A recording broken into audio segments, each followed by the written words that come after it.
Mon nom est Daniel Trottier, je suis professeur au département de musique et je vous souhaite la bienvenue à ce masterclass. Et par ce masterclass, je tiens à vous le dire dès maintenant, on inaugure une nouvelle série au département de musique, la série Prestige, dont on est très fiers. Et cette série vise évidemment à inviter des gens en musique qui sont connus dans notre milieu, qui peuvent apporter beaucoup aux étudiants, et tout ça sous la forme de masterclass. Donc, pour ce premier événement, je suis très heureux de vous annoncer, mais juste avant cette annonce, je dois vous dire que vous devez fermer vos cellulaires parce que vous avez vu, il y a des caméras, on enregistre, et donc ça va être important qu'il n'y ait pas de vibration, donc pas de cellulaire, vous pouvez mettre mode avion. Donc, on est très, très, très heureux pour ce premier événement d'accueillir Ariane Moffat, et je vous demande de l'applaudir chaleureusement.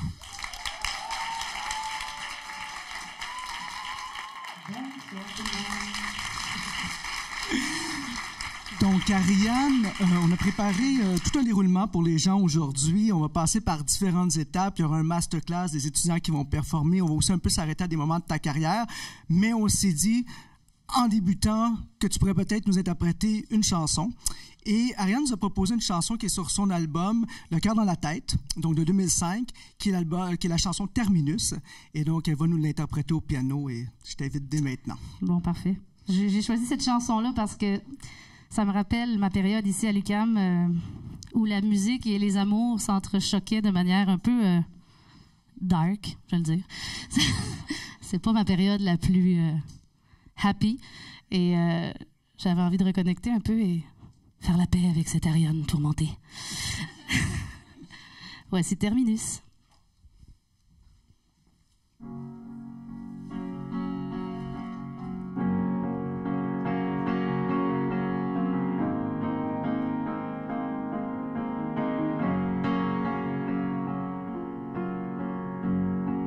J'ai fait passer la musique avant moi et toi, avant la musique. Maintenant je regarde passer le temps, les doigts tachés par le fric, cloués sur un piédestal. Je laisse ma peau pour pas cher. Le sourire de la chance m'indiffère. Oui, le succès peut être amer.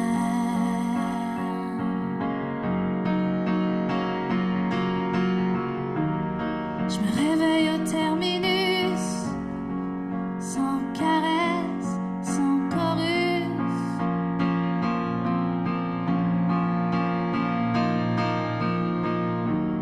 Je me réveille au terminus, perdu dans le premier autobus.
Merci.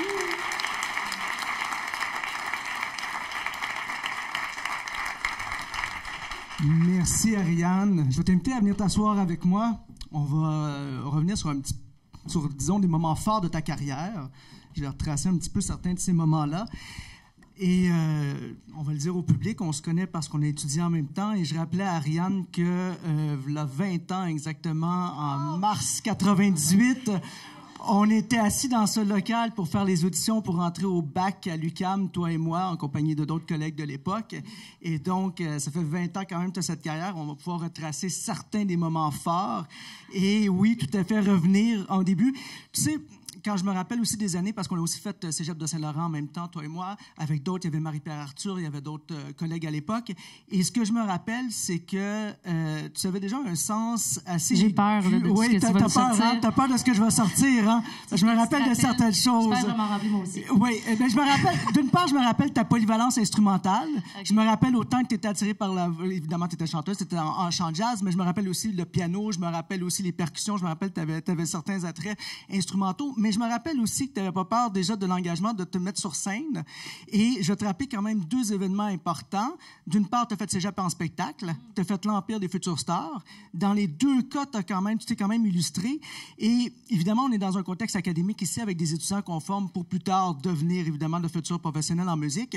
Et j'aimerais qu'on revienne sur ces moments-là, l'importance à l'époque de se mettre en scène, dans le fond, d'aller du côté des concours, du côté dans le fond de la performance. Tu n'as pas hésité. En fait, on te voyait beaucoup déjà au Cégep de Saint-Laurent, impliqué dans plusieurs choses et puis après ça, dans plusieurs événements. J'étais show-off, finalement, c'est ça que tu veux dire. Hein? Ah, dans le sens positif! Dans le sens positif! Non, mais c'est vrai, non, mais des fois, je regarde... avec le temps qui a passé, on dirait que j'ai développé une espèce de... un rapport différent avec cette pulsion-là des débuts où vraiment, il y avait quelque chose de presque involontaire dans l'envie de saisir chaque opportunité, d'être drivé par un tel désir de faire de la musique. OK, c'est où que ça se passe, là? Qu'est-ce que tu sais d'avoir 3-4 bandes en même temps, dont 2 n'ont jamais fait de show? Dont Tenzen? Oui, mais des bands de cover d'Alanis Morissette où on répétait 4 fois par semaine puis qu'on n'a jamais joué. Là. Mais aussi, par rapport au concours, on dirait que c'était une espèce de fougue j'imagine, qui était reliée à l'envie de vite pouvoir arriver à faire mes chansons pour faire un album.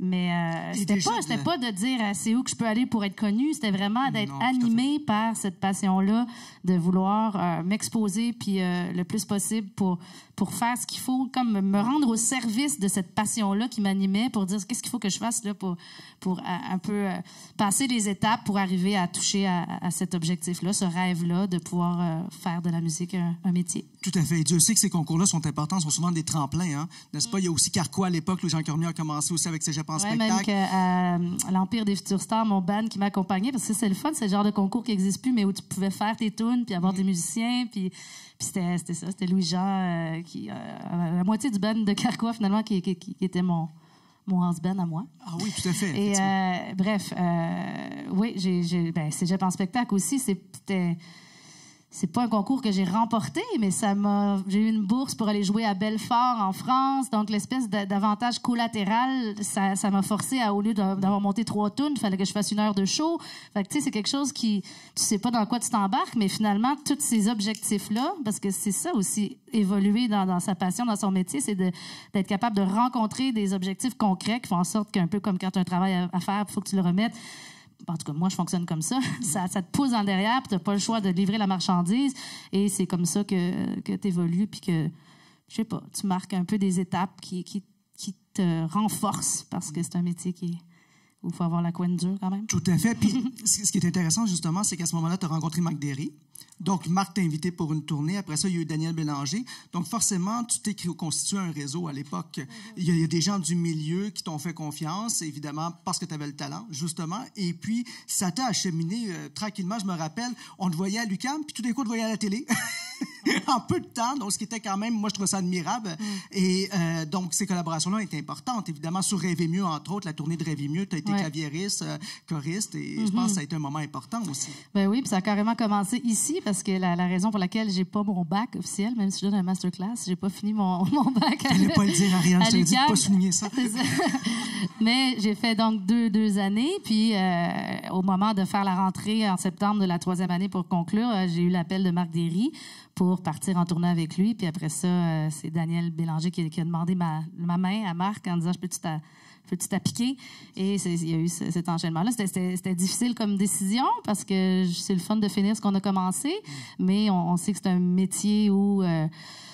moi, une de mes grandes fiertés dans mon parcours, c'est d'être passé par l'aspect académique, d'avoir étudié au cégep à l'université. Puis je salue peut-être pas tout le monde ici, mais je trouve que c'est une démarche pour être chanteur. Je sais qu'il y a d'autres instrumentistes, ou peu importe ce que vous jouez ou ce que vous faites, de passer par l'apprentissage de ce langage-là, de l'approfondir, de connaître la technique. Ça permet même après de mieux s'en distancer puis d'utiliser sa créativité comme complémentarité. En tout cas, bref, pour moi, c'est une fierté d'avoir fait un parcours vraiment de l'école en musique, mais à un moment donné, il fallait aussi s'en séparer pour pouvoir commencer la carrière.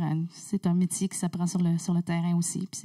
Mais oui, le réseautage, oui, l'exposition, oui, toujours accepter de se pitcher, finalement. Oui, tout à fait, de se mouiller, d'y aller, ouais. tout à fait. Et après ça, Aquanaut. Donc, 2002. Parlant de se mouiller. Parlant de se mouiller, exactement. D'ailleurs, il y avait toutes sortes de jeux de mots, tu te rappelles, à l'époque, sur le titre de ton album. Donc, Aquanaut, on arrive en 2002, ton premier album studio. Évidemment, les attentes étaient quand même assez grandes parce que tu t'étais fait connaître avec, veux pas, avec Daniel Bélanger. Ouais. Donc, tu arrives avec un album, ma foi, un album qui, je trouve encore aujourd'hui, à chaque fois que je l'écoute, je trouve que c'était la meilleure entrée en scène que ça pouvait être pour une jeune auteure, compositeur, interprète. Et en même temps, un album très généreux avec 16 plages, si j'ai bonne mémoire, 16 chansons.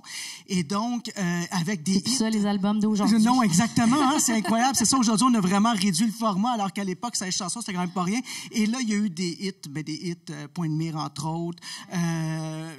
Crâne, rappelle-moi le titre. Fracture du crâne, exactement. Poussière d'ange, exactement. Donc, Révélation, évidemment, tous les trophées et tout.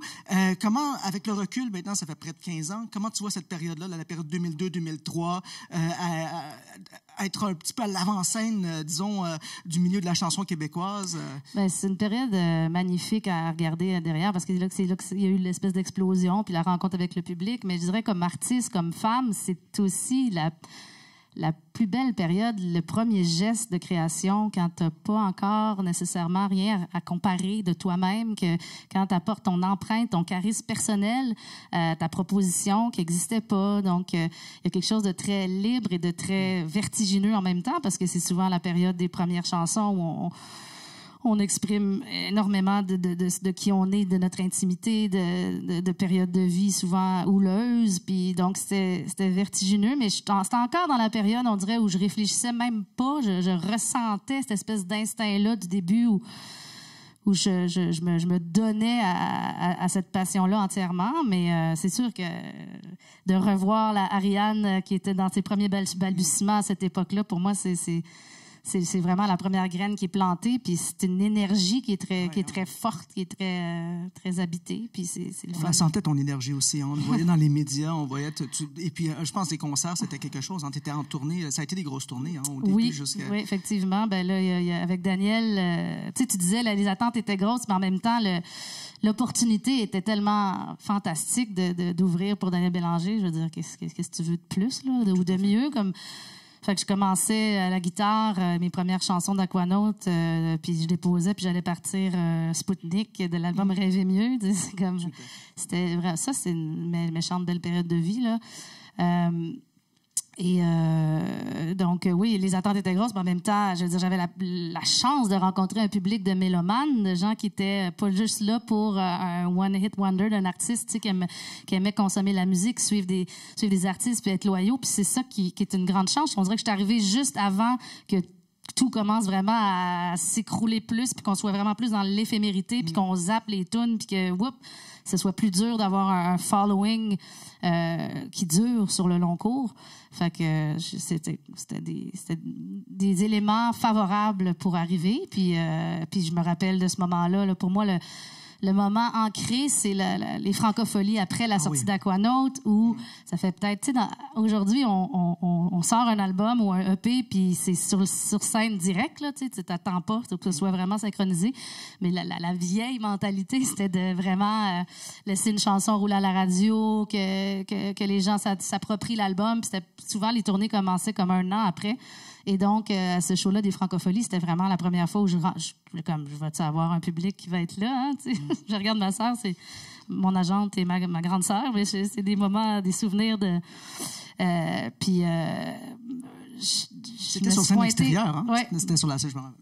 Et là, tout d'un coup, boum, il est 4 heures, il fait super beau, puis là, le monde arrive. Puis là, c'est vraiment, là, c'est un souvenir franc de dire, OK, ça, c'est la rencontre avec mon public.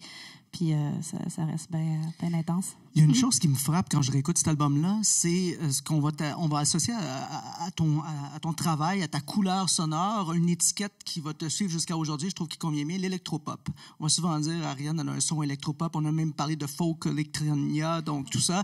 Folktronica. Folktronica, exactement. Hein? C'est un peu obscur. Pas que ça existe encore, ce terme-là. Mais on voit encore parfois... Je termine, ça n'existe plus dès aujourd'hui. C'est ça.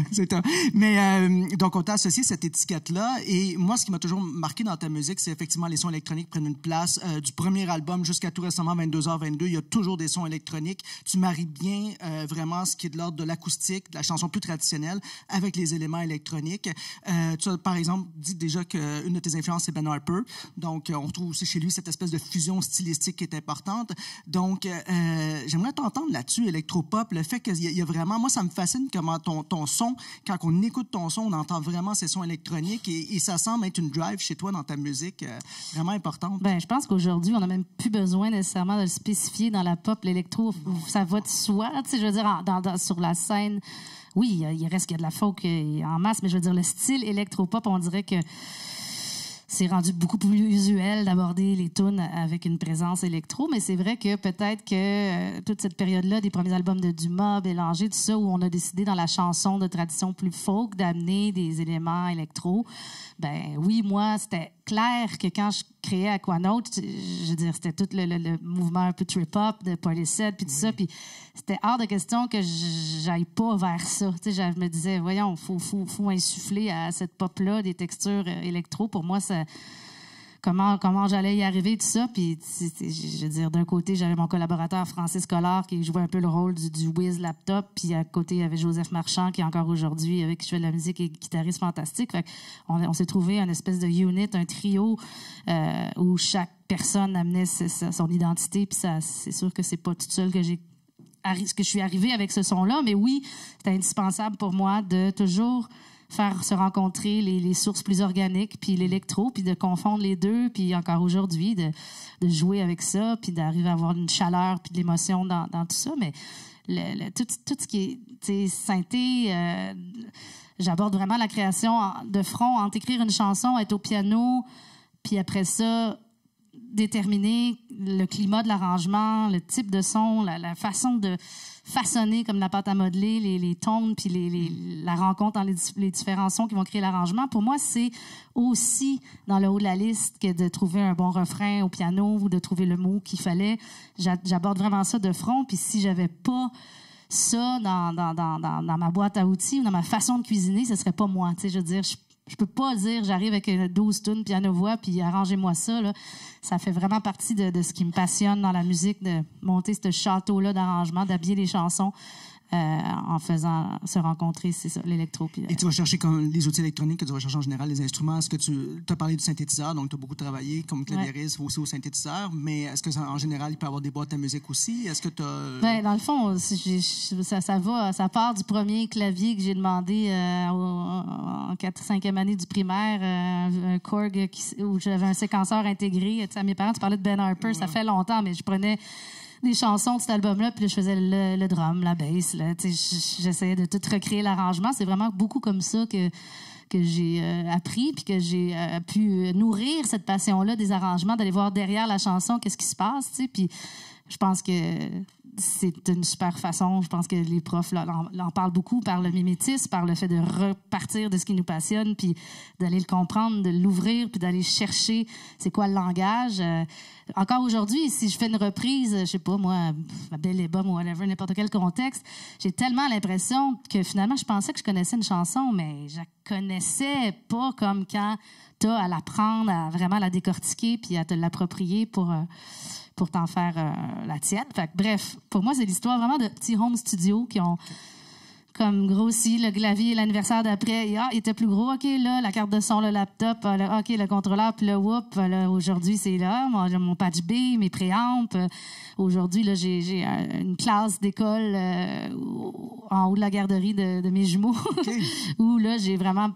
C'est vraiment un studio où je peux faire un album carrément. Puis c'est ça, c'est comme ça, c'est du l'essai-erreur comme dans tout. On se confronte à ses limites, on est tout mêlé dans les machines, à un moment donné, ça se démêle. Puis c'est aussi comme ça que tu trouves ton son.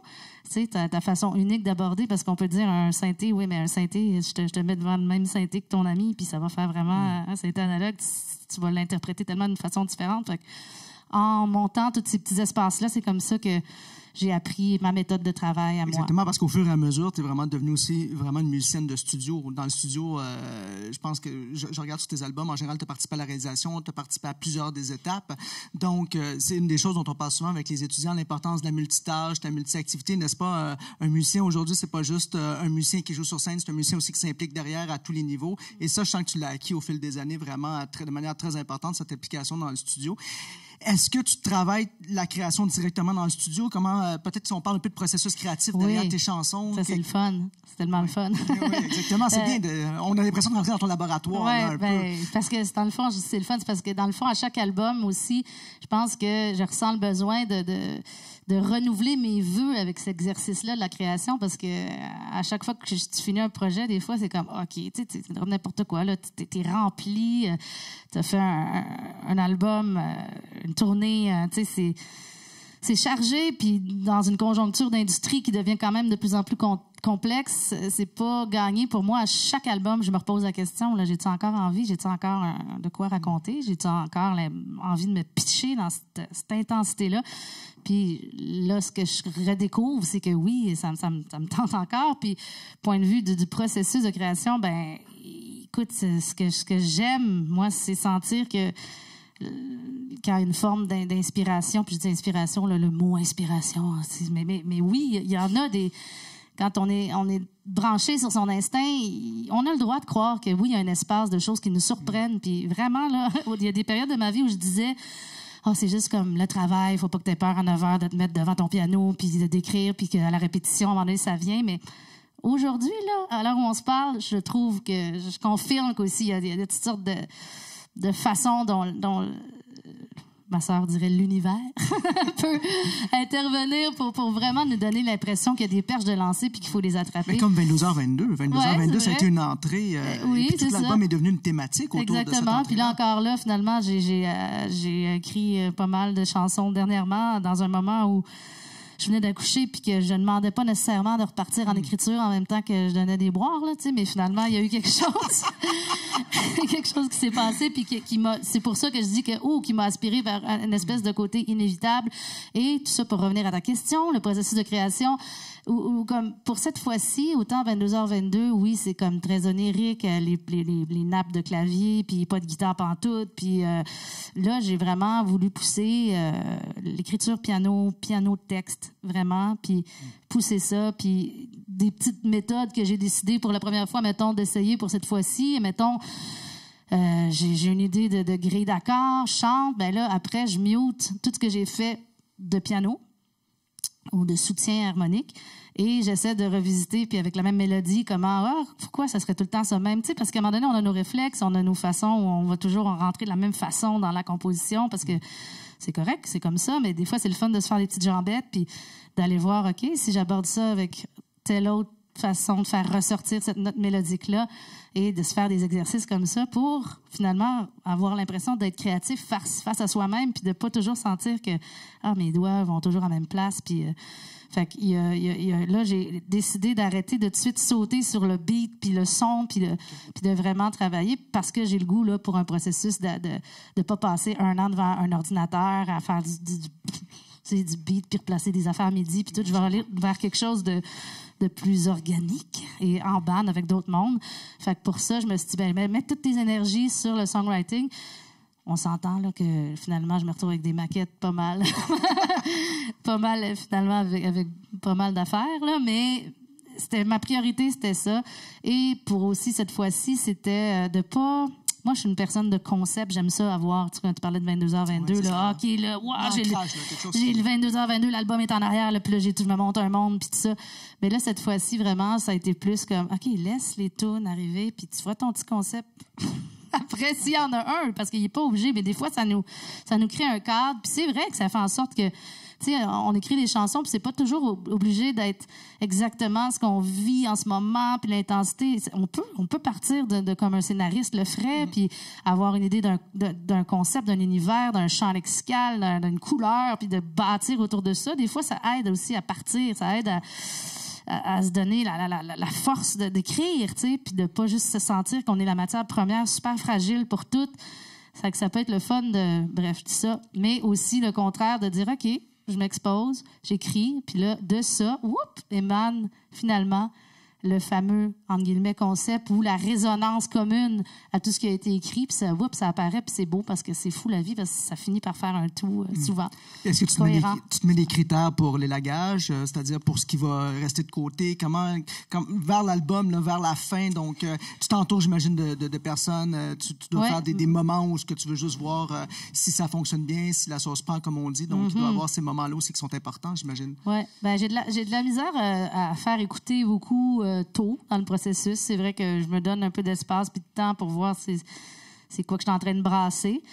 Puis après ça, c'est vraiment une question d'instinct beaucoup. À un moment donné, si se dessine une forme de thématique ou un fil conducteur dans un projet, des fois, il faut être prêt à laisser tomber une pièce à laquelle tu étais vraiment, vraiment attaché, mais ça s'attache moins, mais tu sais, ça, c'est vraiment personnel. Mais oui, même si j'ai réalisé cette année un album pour une Maude Audet, une auteure-compositeur à découvrir, pour mes propres projets, je sens encore le besoin de bouncer, d'avoir une co-réalisation, d'avoir quelqu'un qui, à un moment donné, c'est un flambeau, tu sais, puis t'es rempli ou t'es vidé d'avoir tout donné, puis là, il y a une charge, puis ça fait du bien d'offrir à la lunette extérieure l'occasion de réinterpréter ce que tu as fait. Puis c'est important, des personnes de confiance avec qui tu peux vraiment bouncer. Puis moi, dans mon expérience personnelle aussi, tu sais, je veux dire, ma blonde est psychologue, elle n'est pas rien en musique, mais c'est quelqu'un qui a un regard artistique, qui a une forme de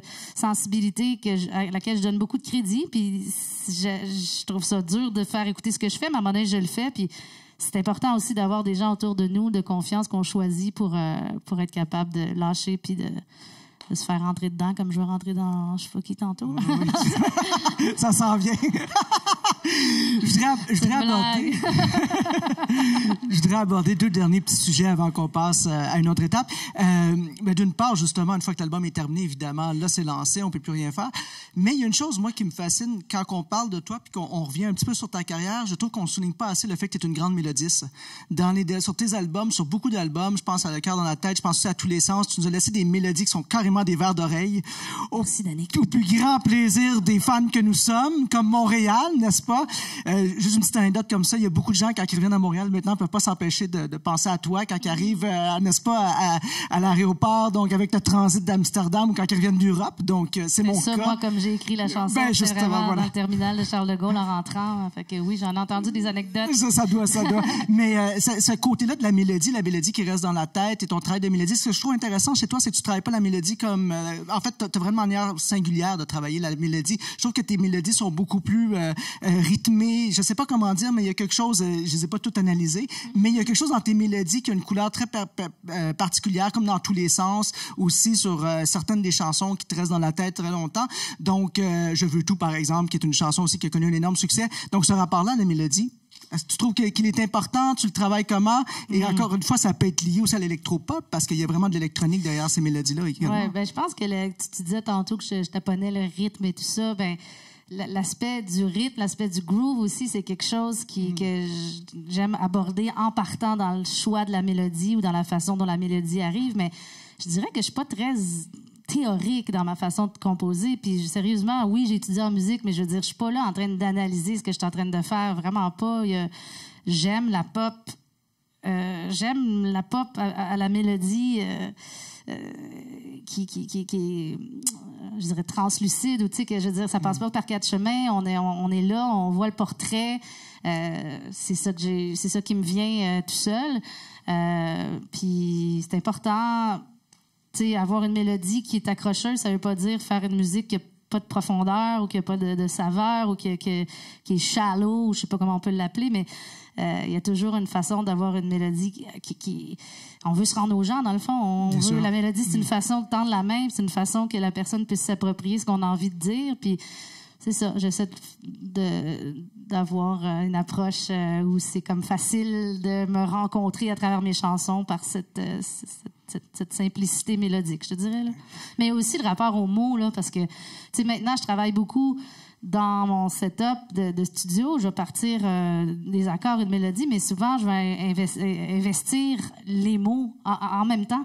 Puis, il faut tout être interrelié. Je veux dire, je vais pas essayer de faire fitter un texte nécessairement sur une mélodie. Puis, des fois, c'est le fun d'essayer ça parce que le choix de mots va être directement relié avec ta mélodie. Si tu essaies des choses de chanter puis de recommencer, puis sur 22h22, par exemple, je parlais beaucoup que j'avais écrit dans une période de manque de sommeil dû aux jumeaux. Là. Oui, tout à fait. Mais ça faisait en sorte aussi que quand j'essayais d'écrire un petit peu en processus d'écriture automatique, en jammant sur ma mélodie avec des mots, puis OK, il y en a un que je trouvais pertinent, puis auquel j'allais raccrocher d'autres choses. Fait que ça peut être le fun aussi, dès le niveau de la composition de la mélodie, d'appliquer le texte en même temps, même s'il n'existait pas. Est-ce que c'est compréhensible, ce que je dis? Oui, tout à fait. Oui, tout à fait. Et c'est des choses qu'on vit aussi et quand on aborde avec les étudiants ou bien les arrangements ou bien tout le processus de création, même du côté des enseignants et tout ça, toutes ces questions-là reviennent et sont fondamentales. Tout le rapport les paroles ou la musique avant. Oui, c'est ça, exactement.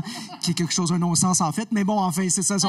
C'est ça, exactement. Ça a l'air d'être important de poser cette question-là, mais en fait, je pense qu'il n'y a pas de formule. Mais il y en a. Je veux dire, j'ai certains amis, collègues qui vont toujours travailler de la même façon. Ça va être toujours la musique, puis après ça, on va chercher le texte. Mais moi, le fait que je pense que j'aime bien gossailler sur mes machines, ça fait que des fois, ça part d'un beat, d'un groove, puis là, je vais installer quelque chose dessus, ou ça va partir vraiment un texte. Je suis même pas au studio, puis j'ai envie d'écrire, puis après ça, je vais aller marier le piano avec ça. Tout à fait. Je t'amène sur un dernier point, avant que je cède la parole à ma collègue Dominique. La performance, ta présence scénique. Dominique, je sais qu'elle veut aborder avec toi un petit peu la voix. Évidemment, c'est important. On a beaucoup d'étudiants en chant. Mais parlons un petit peu de ta présence scénique. J'ai toujours été fasciné par ta présence scénique, ton énergie scénique. Ça a été souligné dans le milieu. Je suis pas le seul.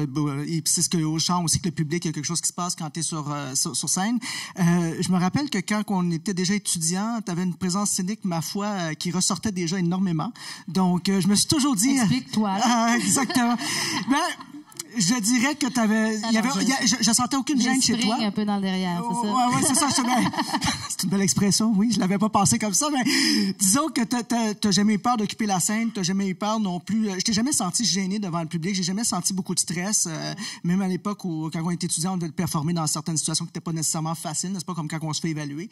Donc, cette présence scénique-là, j'ai toujours senti chez toi qu'il y avait quelque chose qui t'appartenait, mais que aussi, au fil des années, t'as beaucoup appris aussi à la développer. Et je suis toujours fasciné dans ton rapport à la scène. Quand je te vois jouer, j'ai l'impression que tu occupes la scène vraiment très bien et tout ça. Est-ce que tu as eu des moments où tu t'es posé la question, bon, est-ce que je dois refaire telle chose sur scène ou autre, ou c'est venu spontanément, naturellement, au fil des années? J'aurais peut-être dû investir ça un petit peu plus, l'aspect Ouais, le corps dans l'espace, souvent, vraiment, j'ai toujours préféré m'accompagner, toujours avoir un instrument. Des fois, c'est quelque chose de bien rassurant. En même temps, pour moi, ça allait de soi parce que le contact entre le fait de chanter et de jouer, ça va ensemble beaucoup pour moi.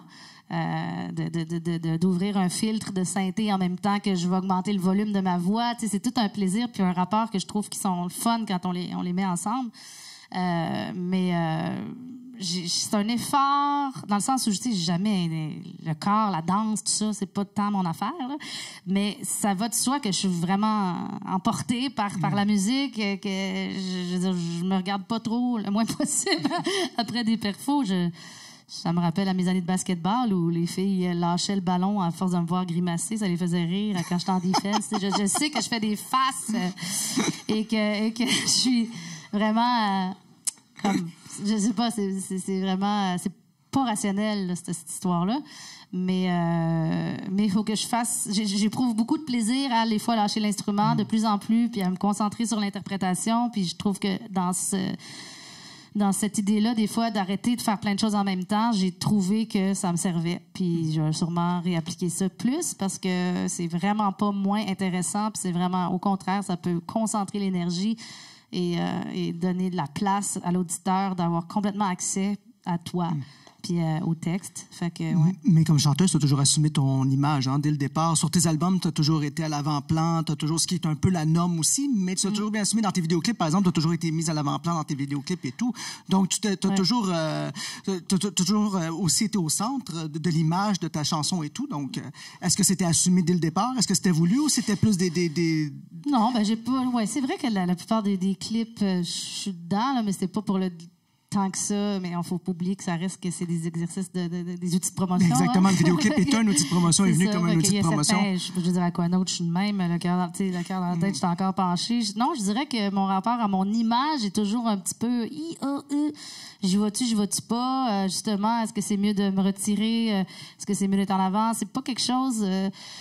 en fait, c'est un point qu'on peut aborder, c'est-à-dire que le rapport à l'image aujourd'hui dans notre industrie, en tout cas, c'est un drôle de mot, là, mais... Dans notre milieu. Ouais, j'aime mieux ça que paysage musical. Oui, je suis plus capable. Mais... Le rapport à l'image est abordé maintenant tellement de front. Je veux dire, aujourd'hui, je prépare un album, ben, j'ai déjà une rencontre de DA, de pochette, de shooting avant d'être en studio, là, tu sais. Ah oui. J'aurais jamais fait ça il y a 15-20 ans, là. On t'a dit 20 ans tantôt, OK. Mais 15 ans donc, pour ça Aquana. a vraiment, vraiment changé. Puis c'est inévitable de devoir créer du contenu, d'avoir une image qui est calculée, qui est en... Puis c'est pas juste... Tu sais, c'est intéressant de donner une extension visuelle à toute ta création, un passeport visuel pour pouvoir aller chercher les gens, mais c'est quelque chose que je trouve quand même confrontant. Tu sais, des fois, j'étais avec ma sœur, je dis, on met-tu une fucking pochette blanche puis that's it? Dans le sens où moi, je veux dire, il y a certains artistes, je n'ai même pas besoin de les nommer, ça fait partie de la démarche. Je veux dire, on a tout de suite un univers visuel, c'est un trip. Mais moi, c'est vraiment la musique et je trouve ça quand même confrontant de devoir autant pousser cet aspect-là, ouais, puis d'être à la coche tout le temps, puis puis en plus, je veux dire, on parle de 20 ans, là, c'est sûr que je suis plus le flavor of the month, le buzz qui vient de sortir. Fait que ce rapport-là, et c'est comme... ça devient beaucoup de temps puis d'énergie consacrée à ça, puis des fois, je trouve que ça manque, parce que ça manque aussi après...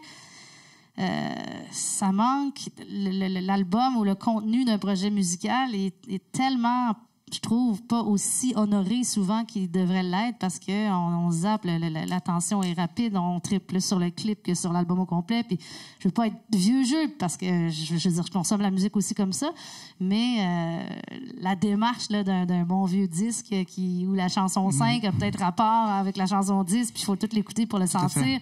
C'est comme le dernier Pierre Lapointe, oui, d'ailleurs, hein, comme il a tenté de faire. Ouais. Je vais inviter ma collègue Dominique Primo, qui est professeure de chant ici au département de musique et qui t'a enseigné. Ben oui. Donc, elle va prendre la suite. Donc, je vais lui céder la parole et je sais qu'elle a quelques petites questions sur ta voix. Et ensuite, on va passer donc à la classe de maître. Voilà. Merci, Ariane. Merci, Danick. C'est le fun de se retrouver, nous, quand même. Là. Ben oui, ça fait longtemps. Hein? J'ai deux petites questions pour toi seulement. On a parlé tout à l'heure de ton son instrumental, l'importance de ton son instrumental. Moi, je veux parler du son Ariane Moffat. Je me rappelle, quand tu étudiais avec moi, j'avais quelque chose en tête. Je voulais te faire travailler une voix plus claire. Puis, je te sentais un peu résistante à ça. Et puis, il y a quelques années, j'ai entendu les chansons que tu as faites pour Trauma. Avec une voix d'une limpidité, d'une clarté. Puis là, je me suis dit, elle l'avait en elle. Elle voulait juste pas le sortir. Elle était capable. Moi, ce que je veux savoir, c'est est-ce que tu étais consciente déjà du son Ariane Moffat que tu voulais développer à l'époque où tu étais à l'université? Comment tu as joué avec ta voix à travers les années? On est dans une optique plutôt académique où la technique est quand même... la technique, ça comprend l'émotion, c'est sûr, là, mais c'est au cœur des préoccupations. Mais j'avoue que je me suis toujours considérée comme une auteure-compositeur qui chante, mais ça n'a jamais été super comme conscientiser mon rapport technique à la voix.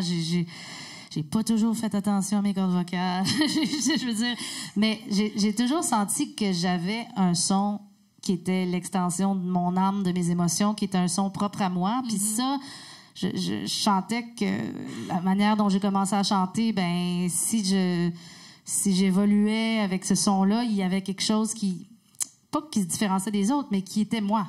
Okay. Tu sais, c'est souvent ça aussi que je peux reconnaître dans la voix d'un chanteur ou d'une chanteuse. On l'entend vite s'il y a des filtres autour de sa propre voix, sa voix personnelle. On parle de la voix qui est un son, mais c'est aussi une émotion, c'est aussi un aura de l'individu qui se dégage à travers le timbre. Fait que non, j'ai des fois eu peur de...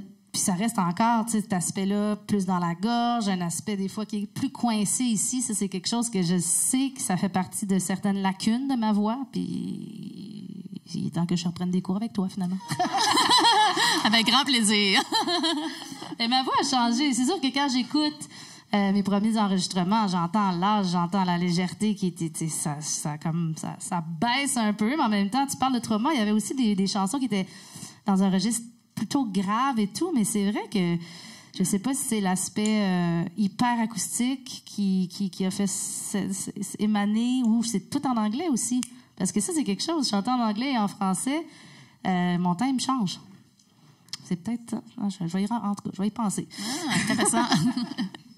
Et on parlait de, ça fait presque 20 ans que tu es passé par l'UQAM, et il y a donc presque 20 ans, j'ai organisé une classe de maître ici, dans ce même local, avec la chanteuse de jazz Carol Wilsman, et tu étais venue chanter pour Carol.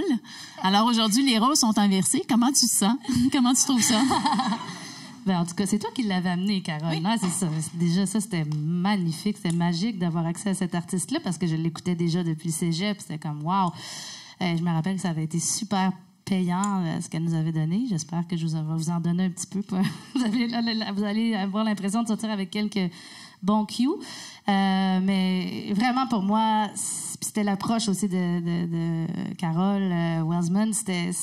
Je vois pas l'idée de classe de maître et tout, là. J'aborde vraiment la vie comme un échange d'expérience. Puis tantôt, je vais écouter des gens chanter. J'ai aucun ascendant. Puis je pense que c'est comme ça aussi en art. Je veux dire, on peut avoir un artiste qui pop from nowhere, puis il va tout nous faire capoter. Il y aura peut-être pas de métier, il y aura peut-être pas. Fait que je vois pas vraiment de hiérarchie à part un échange d'expérience puis de vécu. Mais c'est sûr que j'aime ça, pouvoir m'adresser aux jeunes artistes ou moins jeunes, qui ont le courage d'entreprendre aussi une démarche pédagogique en musique. Je trouve qu'il y a quelque chose dans le fait de vieillir dans ce métier-là qui est important de juste repartager. Puis je l'ai fait pour des étudiants ici à l'UQAM en architecture avec un ami architecte. Puis c'était pas pantoute en musique, mais je trouve ça le fun aussi d'aller sentir qu'est-ce qui se passe aussi maintenant dans les programmes de musique, puis qu'est-ce qui anime les gens là. Fait que non, c'est un beau privilège, je dirais. En tout cas, je pense que les gens sont contents que tu sois ici aujourd'hui. Alors, si tu veux aller t'asseoir, on va commencer avec Myriam Dufour et son comparse Kevin Picard, son conjoint.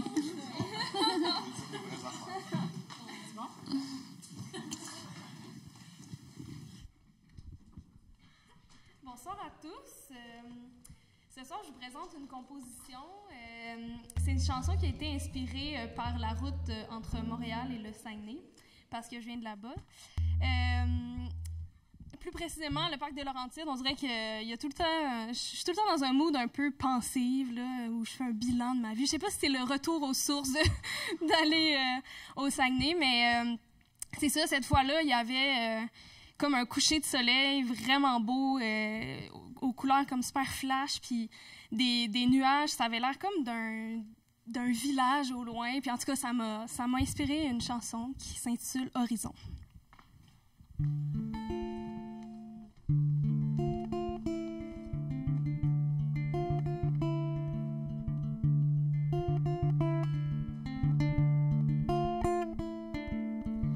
Comme une vallée de plumes glacées, je frissonne à ta simple pensée. Je veux un monde imaginé de nos plus folles pensées. Oh, les courants d'air me soufflent ton nom.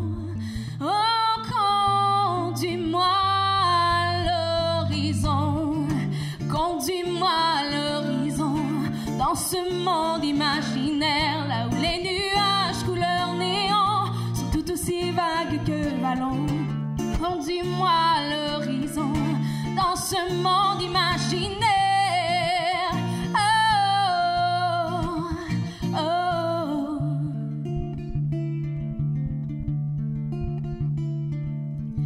Laisse-moi une bouchée de ton teint, qu'on puisse ensemble goûter au présent. Le futur va bien vite arriver. Donne-moi l'illusion d'y échapper. Oh, les courants d'air me soufflent ton nom. Oh, conduis-moi à l'horizon, conduis-moi à l'horizon, dans ce monde imaginaire, là où les nuages couleur néant sont tout aussi vagues que ballons. Conduis-moi à l'horizon, dans ce monde imaginaire. Oh,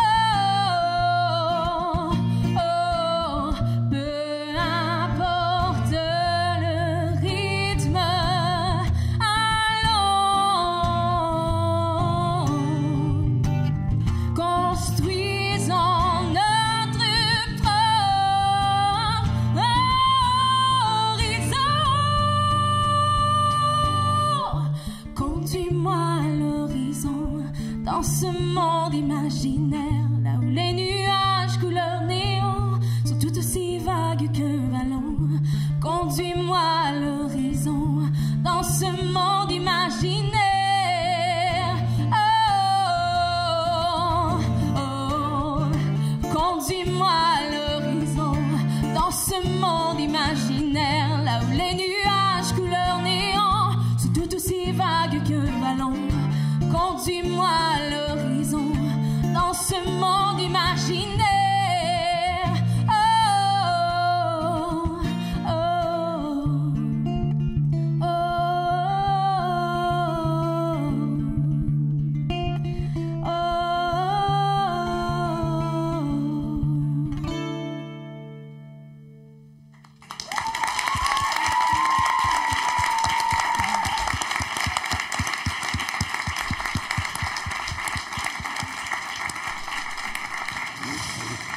Bravo, bravo, bravo de t'exposer comme ça. C'est super courageux de nous ouvrir ton cœur et tes chansons. J'ai aimé que tu nous présentes aussi le moment, ce moment de route-là qui t'inspire. Je me reconnais dans ces flashs qu'on a puis qui nous donnent envie d'écrire une chanson. C'est une belle chanson. Je trouve qu'au niveau de sa structure, c'est comme super clair, défini. Le verse, là, on s'en va avec le pré-chorus au refrain. Quelque chose de très pop, très ramassé. Un beau travail. J'ai eu un beau flash pour les nuages couleur néon. Je te dirais que c'est ma tournure préférée de la chanson. Des fois, je dirais que le rapport entre la prononciation puis où tu vas placer la voix, des fois, il y avait peut-être quelque chose qui allait un peu déformer les mots pour aller placer ton thème d'une certaine façon. Donc, attaquer des fois d'une manière qui est peut-être pas assez douce. Et je pense qu'il y a moyen de peut-être simplifier, pas besoin de déformer certains mots un petit peu, là, c'est subtil, là, au profit du thème. Il y aurait peut-être un petit travail d'élagage à faire pour que ce soit plus uni. Puis c'est sûr que quand il y a plus de dynamique puis de volume, puis des fois qu'avec les notes hautes, ton son il va un petit peu plus se placer en avant, dans quelque chose d'un petit peu plus nasal. Puis c'est ça, je veux dire, je suis pas la technicienne. Vraiment, je n'ai pas le regard absolu et la maîtrise absolue du tout, mais peut-être aussi, moi, c'est toute une façon d'aller un petit peu adoucir pour quand même avoir, parce que tu as un super timbre, un super instrument. Puis je trouve qu'il est plus on s'en rapproche plus quand c'est peut-être plus dans la douceur un petit peu. Puis voilà, mais en même temps, c'est une chanson qui est entraînante, puis je comprends. Puis des fois aussi, dans un contexte, on est paf dans ta face, là, de même. Je comprends tout à fait que les dynamiques ne pardonnent pas, mais je te dirais que c'est à peu près les commentaires. Puis vous êtes beaux ensemble. J'espère que vous allez faire plein de belles chansons. Merci.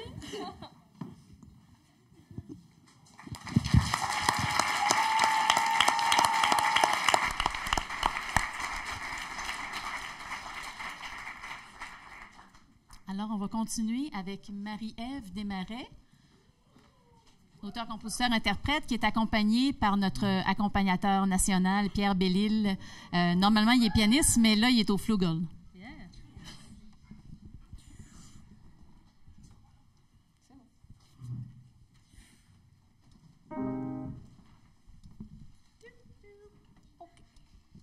Donc, je vais vous jouer Les abeilles. Tu me dis quand t'es prêt, Pedro.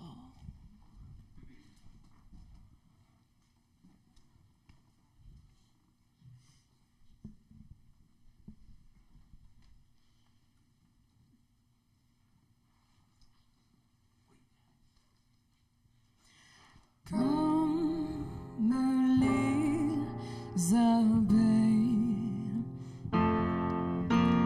ils fabriquent du miel,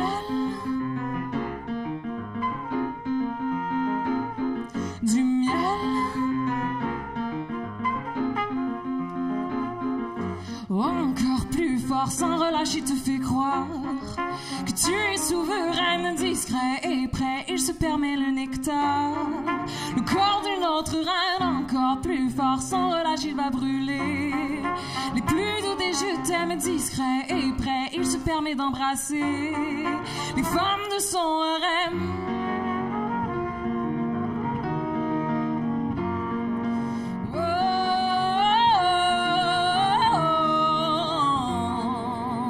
Sa survivance, il s'en va butiner malgré ses apparences, le garçon bien élevé.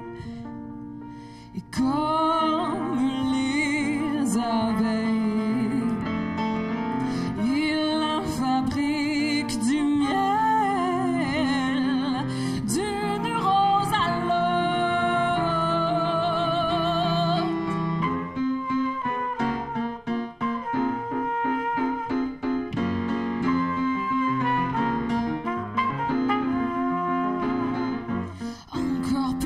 sans relâcher le bourdonne, la voix de ta raison, discret et prêt. Il se permet aiguillonne à couper tous les ponts.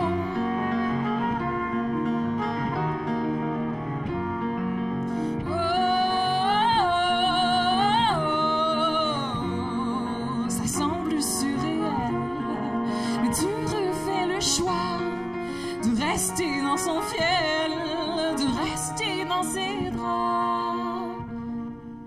Ce sera toujours pareil, avec ou sans elle. Et comme les abeilles, il fabrique du miel, d'une rose à l'autre.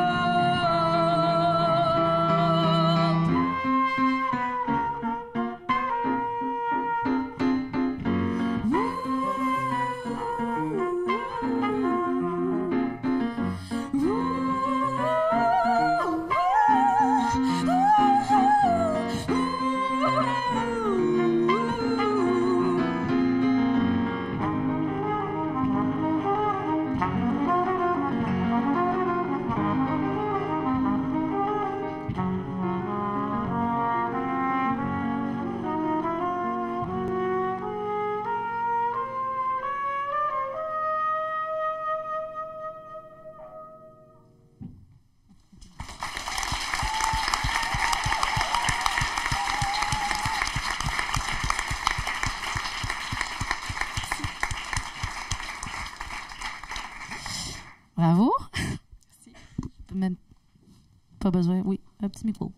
Ben écoute, t'as ton univers, c'est super d'entendre ce qui sort de ton cœur, le lien entre ce foisonnement harmonique qui est super pertinent, c'est vraiment proche de tes mots aussi qui sont foisonnants, je veux dire. C'est ça, tu as une proposition qui est à toi, puis j'ai bien aimé ça. J'ai pas le goût de nommer, je sais pas si c'était l'aspect un peu surréel d'une Claude Pelgag. Je sais pas si c'est une artiste que tu aimes beaucoup, mais c'est beau dans le fond, je me disais, wow, elle fait déjà elle laisse déjà des empreintes dans lesquelles certains jeunes artistes ont envie de marcher, puis on a besoin de cette chanson-là dans notre paysage. Puis quand tu es dans un rapport d'accompagnement comme ça, j'ai pas envie de rentrer dans des affaires de technique vocale nécessairement. C'est pas quelque chose qui m'apparaît comme... Parce que quand on arrive avec sa voix puis sa façon de jouer avec, il se passe plein d'affaires, puis... c'est pas quelque chose que j'aimerais nécessairement polir. Puis je trouve ça le fun qu'il y a la légèreté de ta voix de tête que tu vas explorer, qui à un moment donné nous apparaît comme ça. Puis en même temps, la capacité d'être bien ancré dans ce petit rôle-là. Puis les fins à vibrato et tout, en même temps, des fois, on a un thème avec notre couleur. Puis, tu sais, est-ce que tu le contrôles ou pas? Est-ce que tu choisis? Je suis curieuse même de t'entendre par rapport à ça. Est-ce que les effets vocaux, c'est quelque chose auquel tu penses d'ajouter ou de ne pas en mettre ou d'en mettre plus quand tu composes? C'est à mon tour de... C'est toi le masterclass, là. Non, mais je suis curieuse de voir quand on a comme quand même une polyvalence dans ce que tu as dans la voix. Fait que, est-ce que tu penses à ça, toi, quand tu... En fait, j'ai commencé plus cette année à cause de Dominique qui m'a sensibilisée... justement, à mon petit rôle, comme tu parlais, il faudrait que je le maîtrise pour le placer aux bons endroits, puis d'autres couleurs que je veux explorer. Ben, c'est ça. C'est à peu près ça aussi que je relevais. Mais après ça, moi, mon petit rôle, il est souvent pogné dans ma gorge, fait que je ne vais pas dire aux autres de faire ce que des fois, je ne contrôle pas tout à fait moi-même. Mais aussi, ma question, c'est des fois, c'est le fun aussi. Tous ces effets vocaux-là, on peut vouloir les enlever ou ça peut servir aussi à la chanson. C'est l'important, je pense, de cuisiner de manière équilibrée pour que ça serve à la toune. Mais tu as vraiment des beaux outils dans ton coffre à outils. Bravo. Merci beaucoup.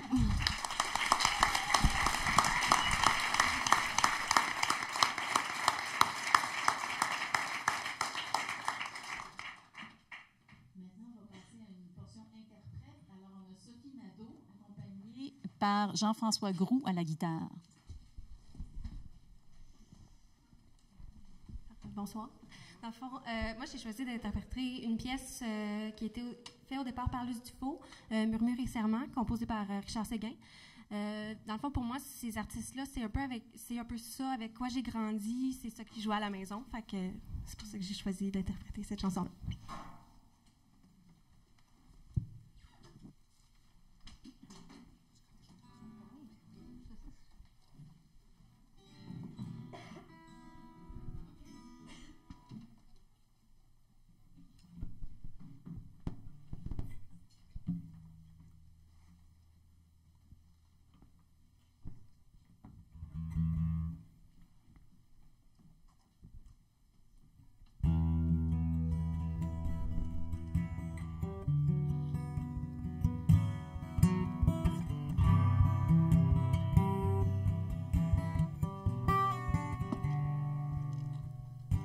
Le village est muet, on pleure deux amoureux.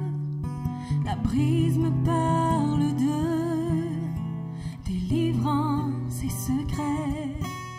Elle disait sois patient, il faut que tu comprennes. Regarde la lune pleine, je peux en dire autant. J'attendrai patiemment en attisant le feu. Jamais tu n'auras froid, ma belle, j'en fais le vœu. Murmure et serment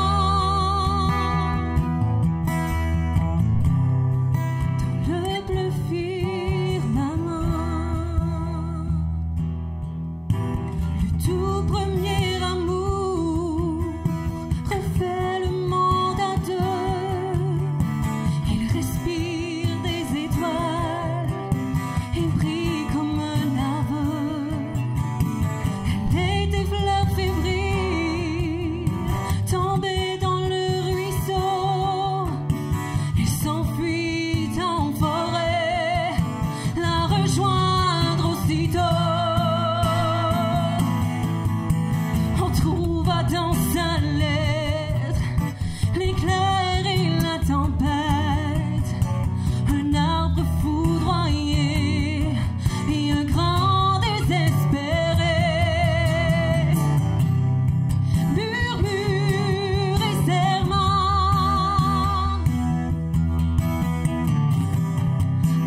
le temps qui s'arrête tout près d'une frontière. Le village est muet, on pleure deux amoureux. Il arrive que la nuit, la brise me parle de murmures et serments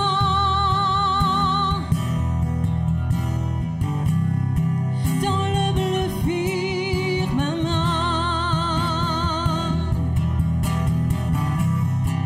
Murmures et serments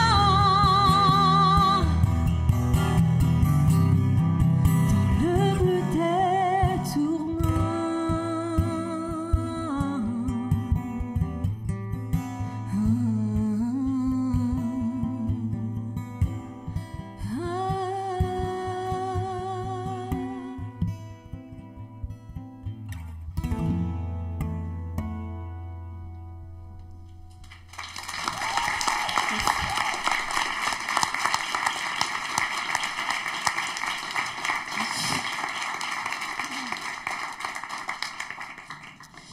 Ben bravo, j'ai bien aimé que tu nous dises d'où ça vient, cet attachement pour ce répertoire-là, parce qu'on le voit vraiment que tu as écouté ça chez vous, dans ta jeunesse, je dirais, il y a quelque chose d'extrêmement sincère et touchant dans ta façon d'interpréter cette chanson-là, comme si tu avais un grand respect puis un profond attachement, puis ça s'entend tout de suite, ça, c'est très authentique.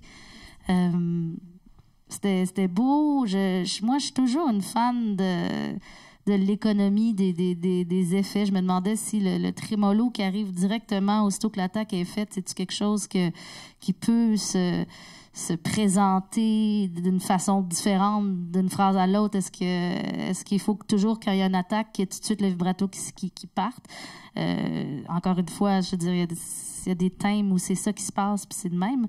Mais je serais curieuse de descendre un petit peu d'une coche tout ce qui est plus effet. Puis il y a beaucoup de « en » dans la chanson. C'est des sons ouverts où ça va facilement plus en avant, plus dans le nez. Mais ça aussi, je serais curieuse de voir comment ça peut se travailler pour placer le son peut-être un petit peu moins là. Puis j'avais une autre affaire que je voulais dire. Ah oui, le moment où le début de couplet où il y a Roméo et Juliette et tout ça, moi, ça a été vraiment mon highlight, là, où j'ai l'impression d'avoir plus entendu complètement ton essence, un peu une partie très intime, puis ça m'a rejoint beaucoup.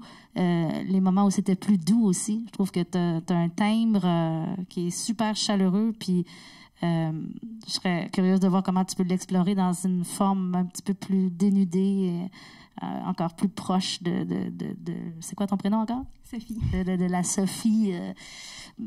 Peut-être que moins appris des chansons en imitant, je veux dire, même si on fait ça, il y a peut-être un chemin à prendre pour essayer d'encore plus trouver le Sophie sound que j'ai entendu puis qui m'a touchée. Bravo, merci. Merci beaucoup.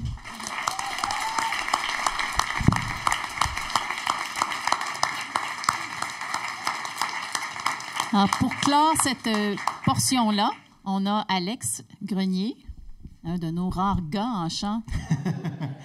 Rare, je pense qu'on est quoi? On est 2, 3. Il y a Carl qui est assis là-bas, là. Puis, et c'est vrai qu'on n'est jamais très, très nombreux. Hein. Même quand on était à Drummond, là, je pense qu'on était 3 sur... il devait y avoir une trentaine de chanteurs, si c'est pas plus. Oui, on est une espèce un peu en voie de disparition, je pense. Moi, dans le fond, j'ai choisi une pièce de la comédie musicale Newsies qui s'appelle Santa Fe. C'est un peu une obsession que j'ai de prendre des chansons qui donnent des bons défis dans la vie. Et celle-là, je crois que ça en était un très bon. Je suis tombé dessus un peu par hasard la session passée parce que pour mon examen de chant, ma thématique, c'était les comédies musicales. Puis là, avec Dominique, on cherchait pour une pièce pour la bibliothèque. Puis j'ai une amie qui m'avait envoyé un topo. C'était les meilleurs solos de gars dans des comédies musicales.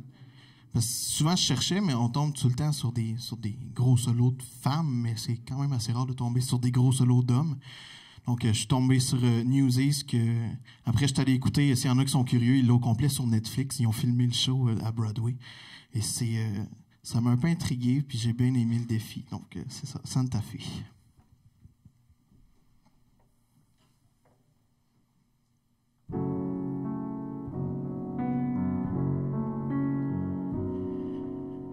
Folks, we finally got a headline. News is crushed as was attack.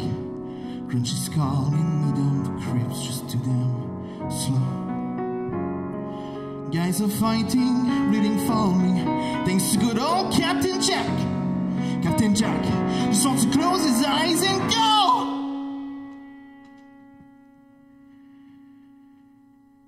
Let me go far away, somewhere they will never find me, and tomorrow won't remind me of today.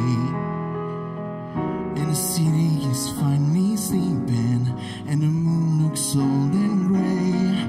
I get on a train that bounds for Santa Fe, and I'm gone, and I'm done.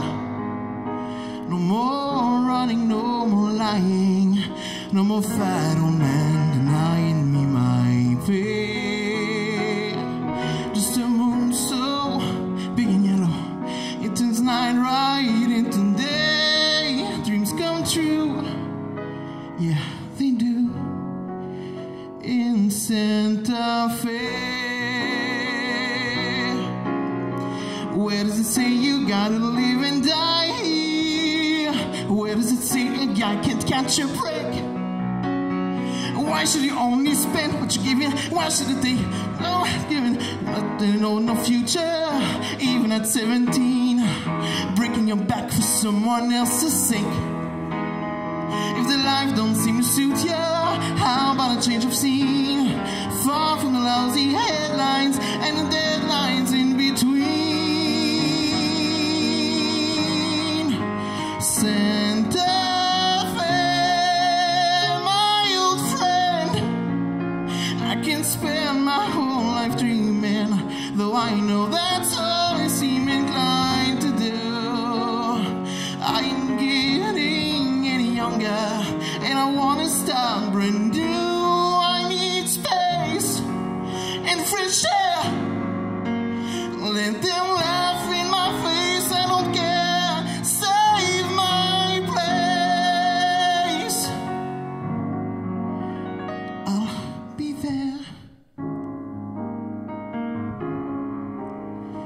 Just be real is all I'm asking, not some painting in my head. 'Cause I'm dead if I can count on you today. I got nothing if I ain't got Santa Fe.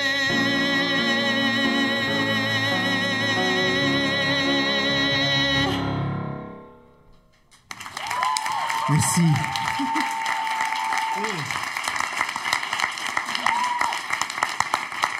Merci.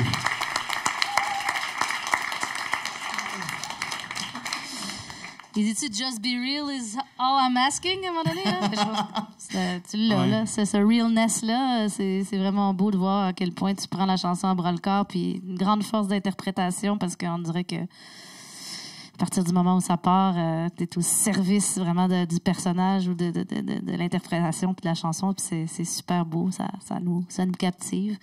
Moi, j'ai un coup de foudre pour tes basses.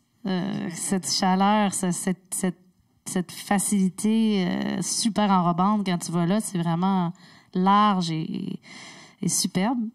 T'as plein de cordes à ton arc, mais j'avoue que ça, c'est venu me chercher particulièrement. Puis je te dirais que l'interprétation est super, super investie, mais au niveau de la prononciation, c'est juste plus difficile parce que il y a tellement de mots, là, ça, c'est une autre affaire. Bravo pour le texte, la mémorisation, tout ça, parce que c'est comme une histoire, c'est un fleuve, c'est un texte au débit rapide et tout ça, mais je te dirais que décortiquer ça pour être capable de rendre justice à ton interprétation pour qu'on puisse être sur le même pied entre tout ce que tu nous livres avec ton corps, tes émotions, puis les mots pour que vraiment le message passe. Ça pourrait encore plus passer si, au niveau de la prononciation, tu allais améliorer ça un petit peu.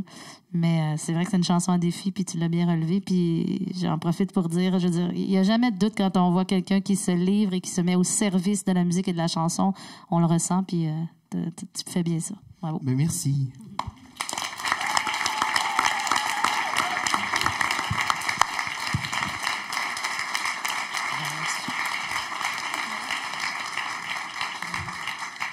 Merci aux 4 étudiants qui se sont prêtés au jeu. Bravo, merci à chacun. Merci beaucoup.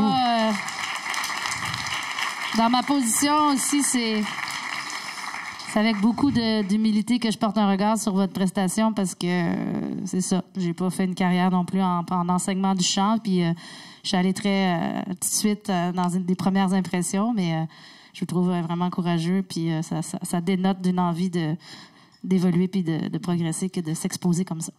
Et c'est pas toujours facile, hein, la critique dans les métiers de performance, quand on est dans d'autres métiers puis qu'on sait, par exemple, 2 + 2 font 4, ou tu sais, dans ces métiers-là, mais quand on est dans la performance aussi, qu'est-ce qui est bien, qu'est-ce qui est pas bien, il y a toute une partie subjective, la dimension subjective est pas évidente à traiter, donc ça fait partie aussi du jeu, ça fait partie aussi du travail, n'est-ce pas? L'art, c'est la vulnérabilité, c'est tes tripes à la table, c'est la conscience que t'es pas parfait, puis tu sais, il y a personne de parfait non plus, fait que c'est toujours délicat mais je pense que c'est dans le fond quelqu'un qui s'expose parce qu'il a aussi envie d'entendre, puis il n'y a rien comme un regard extérieur pour nous faire aller dans différentes directions. Ça veut pas dire que toujours c'est la bonne, mais ça donne des pistes, puis c'est la main tendue pour s'améliorer puis explorer. On va bientôt passer aux questions du public. Je suis sûr qu'il y a beaucoup de questions. Juste avant, j'aimerais aborder un dernier sujet avec toi. Tu as participé à un tournage d'un documentaire donc, qui a été présenté à l'automne 2016 qui s'intitule « La musique à tout prix ». Donc, on t'a vu, Louis-Jean et toi, donc animer ce documentaire qui a été écrit par Dominique Laurence et Tristan Malavoie, si j'ai bonne mémoire. Et donc, ce documentaire, j'y suis revenu à quelques reprises avec mes étudiants parce qu'évidemment, c'est un documentaire fondamental qui pose des questions fondamentales sur l'état actuel de la musique, notre industrie québécoise. Je sais que tu n'aimes pas cette expression-là, mais c'est notre milieu québécois, c'est ça. Ou disons la professionnalisation, hein, comment on gagne notre vie et comment on fait pour arriver donc à avoir une carrière d'auteur, compositeur, interprète ou de musicien professionnel au Québec. Je résume un petit peu l'argumentaire de ce documentaire. Donc, c'est quel modèle économique on a actuellement, alors que les supports physiques ont toujours assuré un modèle économique viable, c'est-à-dire du musicien aller jusqu'au public avec un rendement pour les musiciens pour qu'ils puissent gagner leur vie. On se retrouve dans une situation maintenant où, évidemment, la musique est accessible à tous les niveaux et, entre autres, par la dématérialisation donc des supports, et ce qui fait en sorte que la musique peut se retrouver autant sur YouTube, donc on connaît toutes ces plateformes, etc., où on n'a pas nécessairement à payer. Et là, vous avez posé la question de la responsabilité des fournisseurs Internet, qui est fondamentale, évidemment, parce que ce sont eux, en fond, à qui on paye donc des redevances pour avoir accès à Internet. Et j'aimerais savoir, 2 ans plus tard, donc on va arriver bientôt à 2 ans de ce documentaire, quelle réflexion fais-tu par rapport à cette situation-là? Est-ce que tu sens qu'il y a des choses qui s'améliorent? C'est sûr qu'on a vu dedans, par exemple, l'exemple de Charlotte Cadrin qui avait des revenus qui étaient autres parfois que celui de l'album. Donc, c'était plus des revenus de scène, c'était plus des revenus des produits dérivés. Alors, effectivement, il y a un modèle à repenser. On est tout à fait d'accord et on a à cœur, évidemment, cette carrière. Tu as vu des jeunes auteurs, compositeurs, interprètes ce soir. Donc, il faut que ce métier-là se poursuive. Donc, 2 ans plus tard, quelles sont tes réflexions par rapport à cette situation? Est-ce que tu trouves qu'il y a certaines choses qui ont évolué ou on est toujours dans la stagnation? Je pense que c'est la pointe de l'iceberg parce que là, les sites comme Spotify vont rentrer en bourse, donc vont avoir une vraie valeur concrète financière et donc on est encore plus des petits poissons, un produit d'appel parce que des gens vont finalement récolter concrètement la valeur de cette entreprise-là. Puis ça touchera en rien. Nous, on n'aura rien de plus, là. Fait que pour moi, on n'est pas en train de je veux dire, je suis pas dans les coulisses de la légifération, comment ça évolue, mais on n'est pas en train d'aller vers quelque chose qui va rendre plus justice à la valeur qu'a la musique, parce que oui, il y en a une, tu sais. Puis, bon, après ça, il y a l'argumentaire du contenu musical, comme ça devient comme les clics, les views, ça devient de la promo. Tu sais, c'est ça que c'est de la promo, mais je veux dire, c'est rendu vraiment compliqué là, de produire un album en se disant oui, je vais sortir de l'argent pour faire ma pochette, je vais penser à un clip, OK, là, les subventions dans les clips sont en dérive aussi. Donc, je produis mon album parce que c'est pas vrai qu'ils sont subventionnés à 100%, mais loin de là. Ça, c'est la pensée souvent de monsieur, madame, tout le monde. Mais ils sont tous subventionnés, puis tout ça. Il y a un coût de production, puis là, il faut juste savoir qu'il ne sera pas remboursé, ce coût de production-là, par la vente d'album. Il n'y aura pas de retour sur l'investissement. Fait que c'est juste complètement fou. Fait que voilà, j'ai pas l'impression qu'il y a tant de choses qui sont en train de changer en notre faveur. Là. Donc les principales sources de revenus restent évidemment le concert, la scène, la télé, ça encore les médias, une fois, je veux dire, c'est bon pour des artistes internationaux qui vont remplir le Centre Bell puis qui vont vendre de la merch, qui vont payer. Tu sais, que ça devient une industrie aussi, le merch, les produits dérivés, tout ça, qui est autant, que ça devient une business, où là, c'est vraiment investi et rentable et on pense au profit pour aller chercher cet argent-là. Mais ça s'applique pas tant à nos tournées. Puis, je veux pas être pessimiste trop. Parce que, sérieusement, ma phrase que j'ai envie de dire, c'est je vous l'ai dit, j'ai renouvelé encore mes vœux pour ma passion, puis je veux dire, c'est plus fort que moi. J'ai encore envie d'écrire, puis j'espère que vous avez encore envie de vous exprimer, puis d'aller au bout de cette... C'est une force, tu sais, qui est difficile à freiner quand on a envie de s'exprimer, puis on a envie de faire de la musique, puis de se baigner dans cette espèce d'univers tellement qui nous fait s'élever. Puis c'est important, je veux dire, on peut pas tuer la culture parce qu'il y a du monde qui respecte pas la valeur de la musique. Mais je te dirais que hier, c'est drôle, je faisais une petite entrevue pour Cogeco puis les radios commerciales. Je veux dire, les radios commerciales ont leurs défauts, là, de moins en moins de musique, puis de plus en plus de blabla, puis de pub, puis tout ça, mais ça reste que c'est une source de revenus qui est quand même, où le recensement a plus de sens, puis où encore on peut... avoir des sous pour les spins radio. Je te dirais quasiment que c'est rendu ça la principale source de revenus. Et la radio fonctionne encore très bien. Hein, dans toutes les statistiques qu'on a, c'est un des formats encore très écoutés, effectivement. Mais c'est ça, c'est pas être pessimiste, mais je pense que c'est important d'en parler. En force d'en parler, il y a certainement quelque chose qui va émerger dans les prochaines années. Oui, puis je pense pas qu'il y a personne ici qui a connu le moment où est-ce que ça pouvait être... tu peux gagner ta vie en faisant de la musique. Je veux dire, la plupart des jeunes qui partent des projets aujourd'hui, ça s'attendent même pas là, à ce qu'ils puissent vivre de ça. Il y a plein de projets. Il y a l'importance fondamentale d'être polyvalent dans ce qu'on fait, puis d'avoir une bonne job de jour. Le plan B, comme on dit. Développer comment bien tourner la pizza. Là.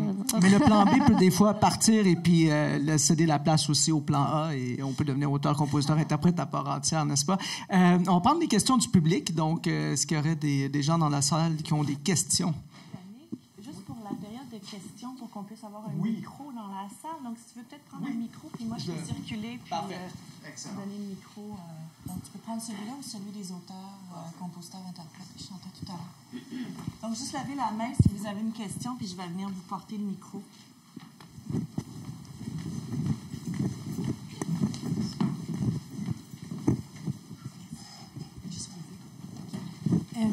En fait, moi, j'avais une question. Je fais du piano et je chante depuis plusieurs années. Puis j'ai fait plusieurs spectacles, mais j'ai toujours le gros trac de rentrer sur scène. Même là, je suis un petit peu stressée, mon cœur bat un peu juste de poser la question. Pourtant, je suis pas gênée dans la vie. Est-ce que vous auriez des trucs pour surmonter ce trac-là qui me saisit et qui me fait trembler à chaque fois que je monte sur scène? Aïe, aïe.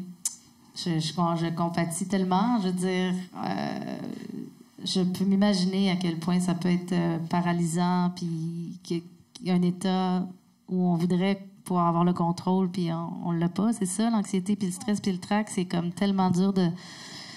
Mais je te dirais que justement, j'ai nommé le mot contrôle, puis on dirait que c'est là que ça m'est apparu. Je pense que peut-être... mais j'en vis pas, moi. Je vis du stress, je vis du trac, mais je veux dire... Je peux pas dire, hey, moi, c'est ça que j'ai vécu, puis c'est vraiment comme ça mon truc, mais il y a vraiment un aspect par rapport au contrôle où j'ai l'impression qu'il faut se pratiquer tranquillement à s'assurer qu'on n'en a pas tant, tu sais, puis que ça passe beaucoup par la respiration. On te l'a sûrement dit, une espèce d'état de concentration qui a pu ressembler à la méditation, un espace en toi où de reprendre le contact avec les seuls éléments que tu peux contrôler. C'est à peu près ça. C'est à peu près ton souffle, puis les éléments de ta chanson évidemment, je suis sûre que tu es la fille qui doit être très prête quand tu arrives pour le faire. Puis c'est pas ça, le stress, c'est pas parce qu'on n'est pas prêt nécessairement, parce que souvent, même quand on est plus stressé, on est plus prêt, puis ça vient avec. Mais c'est sûr que je vais toujours prôner pour le yoga, la méditation, des endroits dans ton quotidien où tu peux retrouver c'est quoi le ressenti du lâcher-prise, puis de cette espèce d'abandon. Pour essayer de ressentir puis d'ancrer c'est quoi cette sensation-là, puis après ça, d'essayer de te remettre dans cet état-là quand tu as tes grands moments de stress. Mais c'est certainement... Il y a du travail toujours dans n'importe quel milieu, que ce soit la musique ou pour toute forme de mise à risque ou d'exposition devant d'autres mondes. Mais c'est beaucoup l'agitation mentale qu'il faut essayer de... Mais sérieusement, je pense que ça doit être l'histoire d'une vie. Puis aussi, le trac, l'effet d'entraînement, de dire « je suis pas trop stressée, que j'arriverai pas », le trac aussi fait partie. Tu sais, c'est comme tous ces états-là, en général, ça nous fait peur, puis ça devient un cercle vicieux de « je peux pas y aller, je suis bien trop stressée », mais peut-être aussi dans ne pas combattre, accueillir que « ah, qu'est-ce que ça me fait? » Tu sais, comme ça m'est déjà arrivé, même, je parlais que ma blonde était psychologue, mais ça m'est déjà arrivé d'avoir un issue des fois en performance où j'avais comme juste, tu sais, quand ça va pas, ton son est pas bon, puis tu fais juste penser à ça, puis t'es comme plus là. Ben, elle me disait, vas-y dans ça, tu sais, observe-le, qu'est-ce que ça te fait, va le vivre, va voir, va. Fait qu'au lieu de repousser, puis de capoter, puis de paniquer, ben, essayez d'aller dans cet état-là, puis de voir qu'est-ce que ça te fait ressentir au lieu de repousser. Mais c'est tout qu'un travail. Le stress peut être positif aussi, n'est-ce oui, pas? c'est ça. Ben oui, le trac, c'est un moteur d'adrénaline. Tu sais, aujourd'hui, j'étais avec mon petit bébé, je brassais le bébé, puis j'étais comme, OK, je vais m'en aller là, faut que je ne drive, puis tout ça, puis ça vient tout seul, puis merci que cette drive d'adrénaline-là existe. Fait que des fois, elle est peut-être moins nuisible qu'on peut le penser. Puis, accueil. Non, mais sérieux, je sais que c'est vraiment difficile à vivre, puis, mais je suis sûre qu'il y a des petits outils qui peuvent t'aider dans la méditation, puis la pleine conscience. Et c'est bon. Ces fameux outils qui guérissent tout, semblerait, mais c'est vrai que ça peut aider à être en contact avec ce qu'on ressent, puis à peut-être moins vouloir le fuir, puis l'inclure dans sa démarche. Bonne chance. On a une question ici. De ce côté-ci. Madame.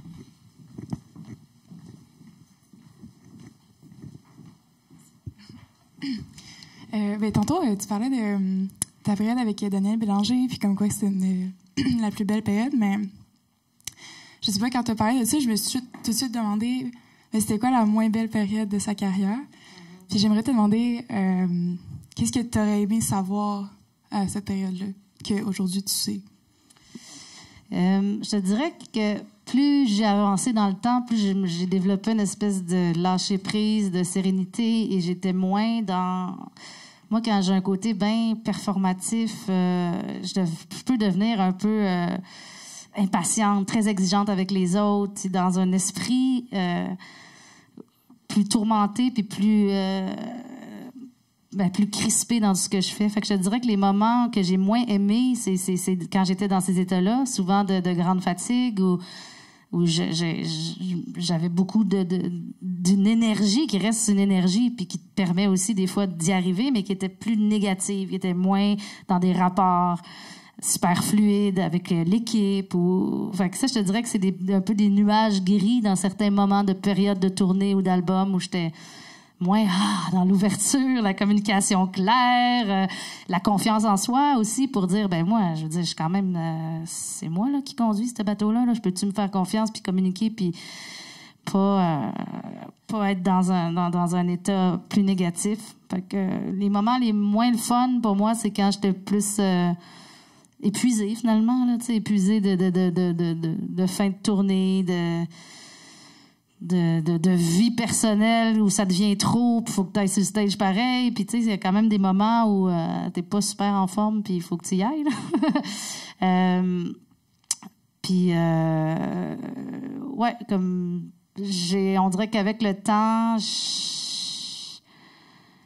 j'ai comme envie d'en profiter, tu sais, plus. Puis je trouve qu'une bonne façon d'en profiter, c'est de lâcher prise aussi, puis de pas vouloir tout contrôler, puis c'est ça, de se donner un break aussi, puis d'accepter qu'on a des limites, puis on dirait que là, ça devient plus agréable pour tout le monde. Ça répond-tu un peu à ta question? Comment tu te ménages dans les tournées? Comment tu arrives à retrouver ton énergie, t'assurer toujours que tu sois au niveau, justement, comme tu dis? C'est pas évident, hein? Genre, on en parle beaucoup, mais prends par exemple juste Yannick Nézet-Séguin, il a avoué dernièrement qu'autour de 2012-2013, à un moment donné, il a dû arrêter pendant au moins 1 mois, 2 mois, parce que là, il y en avait trop pris et tout ça. On a tous tendance à en prendre beaucoup, c'est un peu normal. Ouais. Et là, à un moment donné, on se rend compte qu'on en a trop pris, donc j'imagine que c'est là, j'ai plus d'expérience, puis tu sais, avec ma sœur, dans notre engagement ensemble, c'est quand même ma sœur, là, puis son désir premier, c'est que je sois bien dans ma vie personnelle, que je sois bien dans l'équilibre entre ça. J'ai quand même rendu avec 3 enfants en bas âge. Je vais faire de la tournée là, pour la première fois avec un bébé d'1 an là, dans la maison. Fait que j'ai plus non plus l'envie du marathon. Là, je vais faire une semaine sur 2 seulement de show. L'autre semaine, je vais pouvoir en profiter. Je veux dire, il faut équilibrer tout ça. Puis le sport en tournée, là, on a vraiment de plus en plus, le band court un peu, on va jogger. La dernière tournée, on avait beaucoup de monde dans l'équipe qui jouait au hockey, qui tripait hockey. On allait jouer dans les villes contre l'équipe junior majeure de la ville, le jour dans l'aréna. Tous les gars, les filles, tout le monde était... Les gros tripeux de hockey, ils capotaient. Puis celles ou ceux qui jouaient moins bien, ils se commettaient là-dedans. Puis en même temps, les radios en parlaient, fait que ça vendait les derniers billets. Puis ça a créé finalement, à travers l'envie de bouger pour se secouer les puces. Et finalement, tu bouges plus, ben tu fais plus attention peut-être après à la brosse. Puis, tu sais, fait que c'est un effet d'entraînement, là. Mais c'est vrai que le sport, c'est un beau truc pour décrocher, certainement. Oui, c'est sûr. Puis comme 22h22, j'avais beaucoup d'envolées aussi, des vocales un petit peu plus en voix de tête, des trucs qui demandaient plus de... Puis je jouais beaucoup en même temps. Puis à un moment donné, c'est comme... Tu peux donner 80% de tes possibilités ou 100%, ça va vraiment, vraiment dépendre de qu'est-ce que tu fais dans ta journée ou la veille. Là. Mais sérieusement, j'ai pas de leçon à donner à personne là-dessus. J'ai un esprit de festif. Je suis une personne intense. Je veux dire, je le cacherai pas. Là, je peux en témoigner de l'époque du cégep de Saint-Laurent. C'est ça. Pas en train de faire... je veux pas montrer ou faire croire autre que ça de moi. Là, j'en ai fumé des clopes après des shows. Là.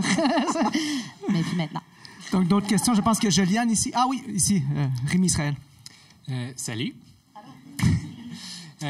Tantôt, tu parlais de l'Empire des futurs stars.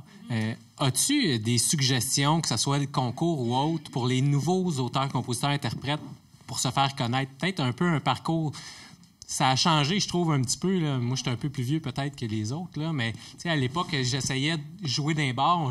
Pour les compos, on jouait quand même, mais depuis peut-être 10 ans, c'est difficile. Là. Quand je vois le divan orange qui ferme, après ça, le cercle à Québec, des endroits aussi qui étaient super actifs pour une scène un peu plus alternative, puis qui n'est pas dans les grandes ligues, entre guillemets, puis qui a tellement à offrir. C'est vraiment désolant qu'il y ait moins de lieux de diffusion pour démarcher puis pour se starter. Mais quand je regarde, je trouve qu'il y a quand même un écho médiatique intéressant à travers les Francs ouvertes, à travers Granby. Je veux dire, ça reste... les gens qui sont passés par là redonnent aussi, ça implique, il y a un beau suivi. Moi, je trouve que dans une année, on voit quand même... ce seraient les 2 événements où je trouve qu'il y a une meilleure résonance. Moi, je crois encore que c'est des endroits... ça me fait penser à La Voix tout d'un coup. Justement, je conseille tout ça à quelqu'un. Je sais pas. Ben, c'est ça. Ben, écoute, vu que tu le soulignes... c'est ça, ça m'est venu dans l'esprit. Ça peut être un tremplin, non? On gagne en visibilité. Ça peut être une expérience. Ça peut être une expérience aussi. Non, je veux dire... Sérieusement, je veux dire, on a des super exemples là, de gens qui ont bien utilisé cette plateforme-là pour rester eux, avoir leur fougue et leur façon de se servir aussi, parce que, oui, on a l'impression qu'on se sert des artistes pour une plateforme télévisuelle et tout ça, mais il y a moyen, je pense aussi, comme artiste, d'utiliser bien ces plateformes-là pour demeurer authentique et essayer d'aller chercher...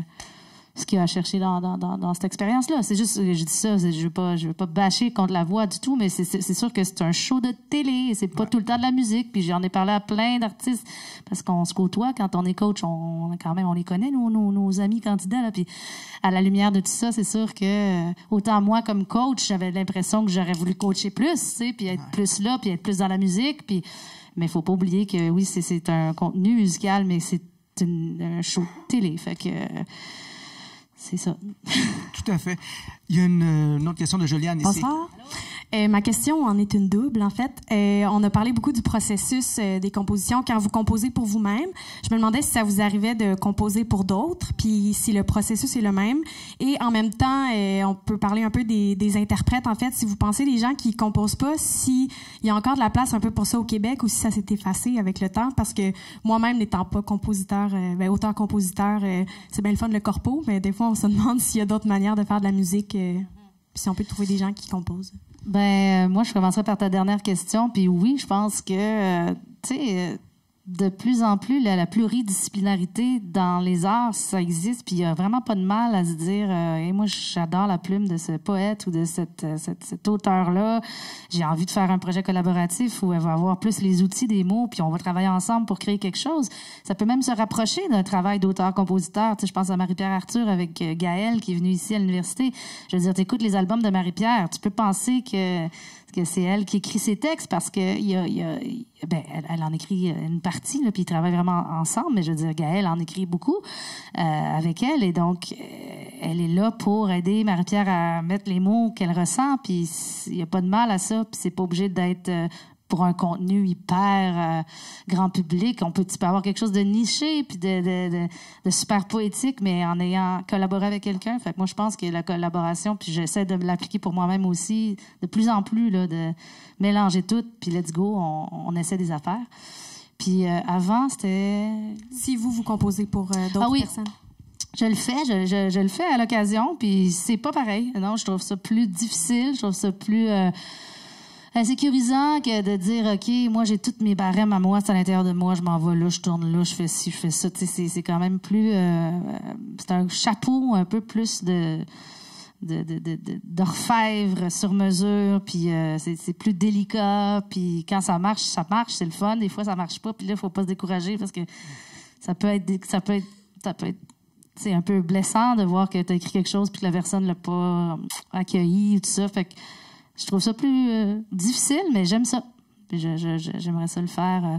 Aussi, l'aspect producing que j'aimerais plus développer, de dire on se met en équipe, on fait une tune, on pitch ça pour du monde. Tu sais, c'est beaucoup comme ça aujourd'hui. Tu vas voir un album de hip-hop, tu vas avoir 20 producers différents. C'est le fun, cette idée-là de créer une tune puis de voir où elle peut se retrouver. Là, mais ouais. Tu soulignes le hip-hop, c'est certainement un des genres qui va le mieux au Québec ces dernières années. Les cotes sont assez impressionnantes, hein, vraiment, de ce côté-là. C'est fun de voir qu'il y a un public qui se mobilise en quelque part. Tant mieux si c'est le hip-hop. Exactement. Donc, est-ce qu'on a une autre question? Oui, à l'arrière. Bonjour, mon nom est Mia, je suis étudiante à l'UQAM mais pas en musique, sachant que j'ai toujours aimé interpréter des chansons. Mais j'ai juste une question pour vous concernant le show business. Vous avez dit que il y a maintenant la voix. Avant, c'était Star Academy. Star Academy était focusé beaucoup sur le physique, la danse, le chant. Maintenant, c'est plus l'aveugle. On écoute la voix, puis si vous aimez ça, vous vous tournez. Qu'est-ce que vous sentez par rapport au changement du show business de nos jours? Puis qu'est-ce qui vous fait tourner la chaise, par exemple, au candidat qui vous touche le plus? Pour moi, ça reste la même chose, juste différemment, un autre concept, mais tu sais, c'est le même principe d'aller chercher les gens dans leur maison, puis de créer un sentiment d'attachement, puis d'évoluer ça sur un espèce de comme un scénario de film sur des semaines, puis de créer du drame, puis de l'intensité, puis tout ça. Ça change pas qu'il y a des super talents, là, puis qu'il y a des artistes qui ont utilisé ce tremplin-là pour faire une carrière dont ils sont souverains. Puis je te dirais que les 2 saisons où j'ai été là, ça reste le plus grand plaisir, le plus grand bonheur de ce premier moment-là, d'être dans une rencontre juste auditive puis du cœur avec un timbre. C'est pour ça aussi que j'ai accepté au départ de faire ça. Je trouvais ça vraiment intéressant, ce concept-là, de dire on a juste la voix qui nous amène à y aller ou pas. Ça m'a ému malgré l'ampleur de cette production-là, d'avoir à rencontrer la plus grande fragilité qui est dans un thème vocal, puis d'essayer de faire un bout avec les artistes qui la portaient. Donc, de nos jours, c'est plus important de danser et chanter comme on faisait avant à Star Academy. C'est plus le timbre, l'instrument de la voix. C'est pas que c'est plus important. Il faut pas se laisser dicter qu'est-ce qui est important par des émissions de concepts de télé. Moi, je pense qu'en même temps, en ce moment, on a des concepts de danse, là, danser pour gagner, ou je sais pas trop. Il y en a partout, là.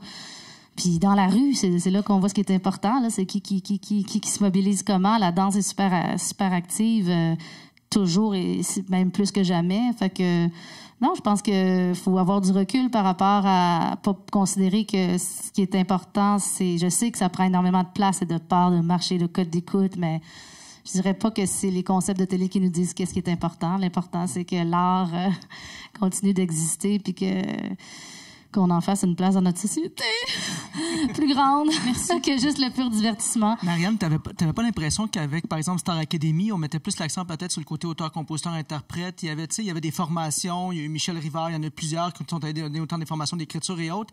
Avec la voix, je te pose la question, vu que tu as été aussi derrière les coulisses, on a l'impression, premièrement, que la chanson francophone est au même niveau que la chanson anglophone, donc on a moins l'impression que c'est axé sur la chanson francophone. Et l'autre chose, on voit évidemment par la télé ce qui se fait au niveau vocal, mais est-ce qu'il y a également du travail d'écriture derrière qui se fait, par exemple, parfois avec les concurrents? Est-ce qu'il y a quand même une transmission de savoir de ce côté-là? I wish. Non, mais il n'y a pas de travail d'écriture vraiment qui se fait. Mais il y a un travail, une envie, le temps qu'on a pour travailler une chanson. C'est ça, c'est un temps court. C'est un temps court, mais c'est un temps investi à plein. Là. Moi, j'avais Marie-Pierre qui était mentor avec moi, on était complémentaires. Elle avait des points superbes à apporter, puis on le faisait vraiment avec tout notre cœur. Mais dans l'ensemble de tout ce qu'on regarde quand on voit l'émission, on est là plus pour le tournage. Mais c'est ça, je veux dire, c'est pas un masterclass de 12 semaines dans un chalet sur la voie, là. C'est vraiment... On essaie de faire beaucoup en peu de temps, puis il n'y a pas juste l'aspect vocal, il y a l'aspect des personnalités, de machin.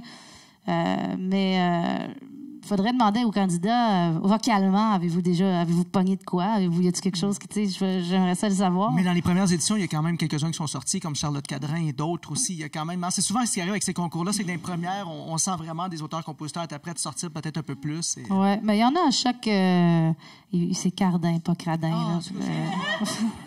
Excuse-moi, merci. Oui, je sais, ça fatigue un peu. Ça a sorti comme ça. C'est correct. Mais... ouais, puis en tout cas, Matt, regarde, c'est moi qui vais faire Obulovski. Non, ouais, c'est ça. Obulovski. Oui, je pense que oui, tu viens de le bien prononcer. Donc, oui, et d'autres, là, oui, il y en a un peu à chaque année, je te dirais. Puis maintenant, c'est sûr que...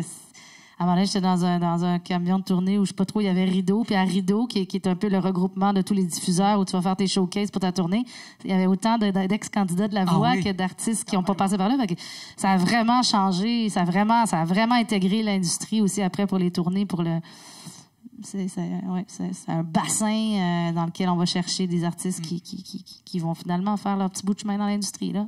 Fait que oui, ça passe maintenant beaucoup par là. On a une question à l'arrière. Oui.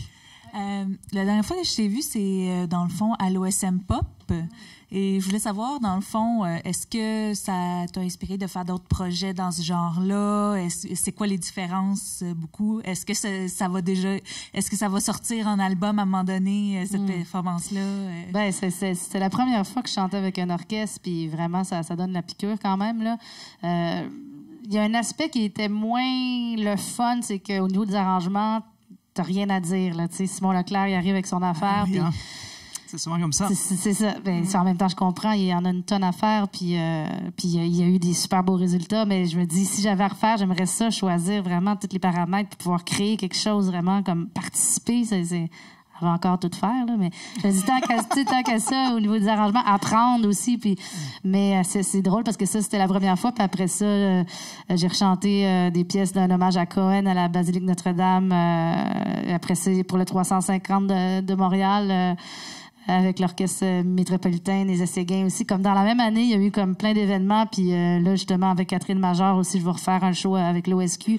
Fait que ça te dit à quel point, quand tu goûtes à ça, tout d'un coup, tu as une invitation, puis t'as vraiment envie d'y aller. Puis en plus, pour moi, on parlait tantôt de s'accompagner ou pas s'accompagner. Je m'accompagnais pas, là. C'était quand même déstabilisant, là, avec l'orchestre en arrière.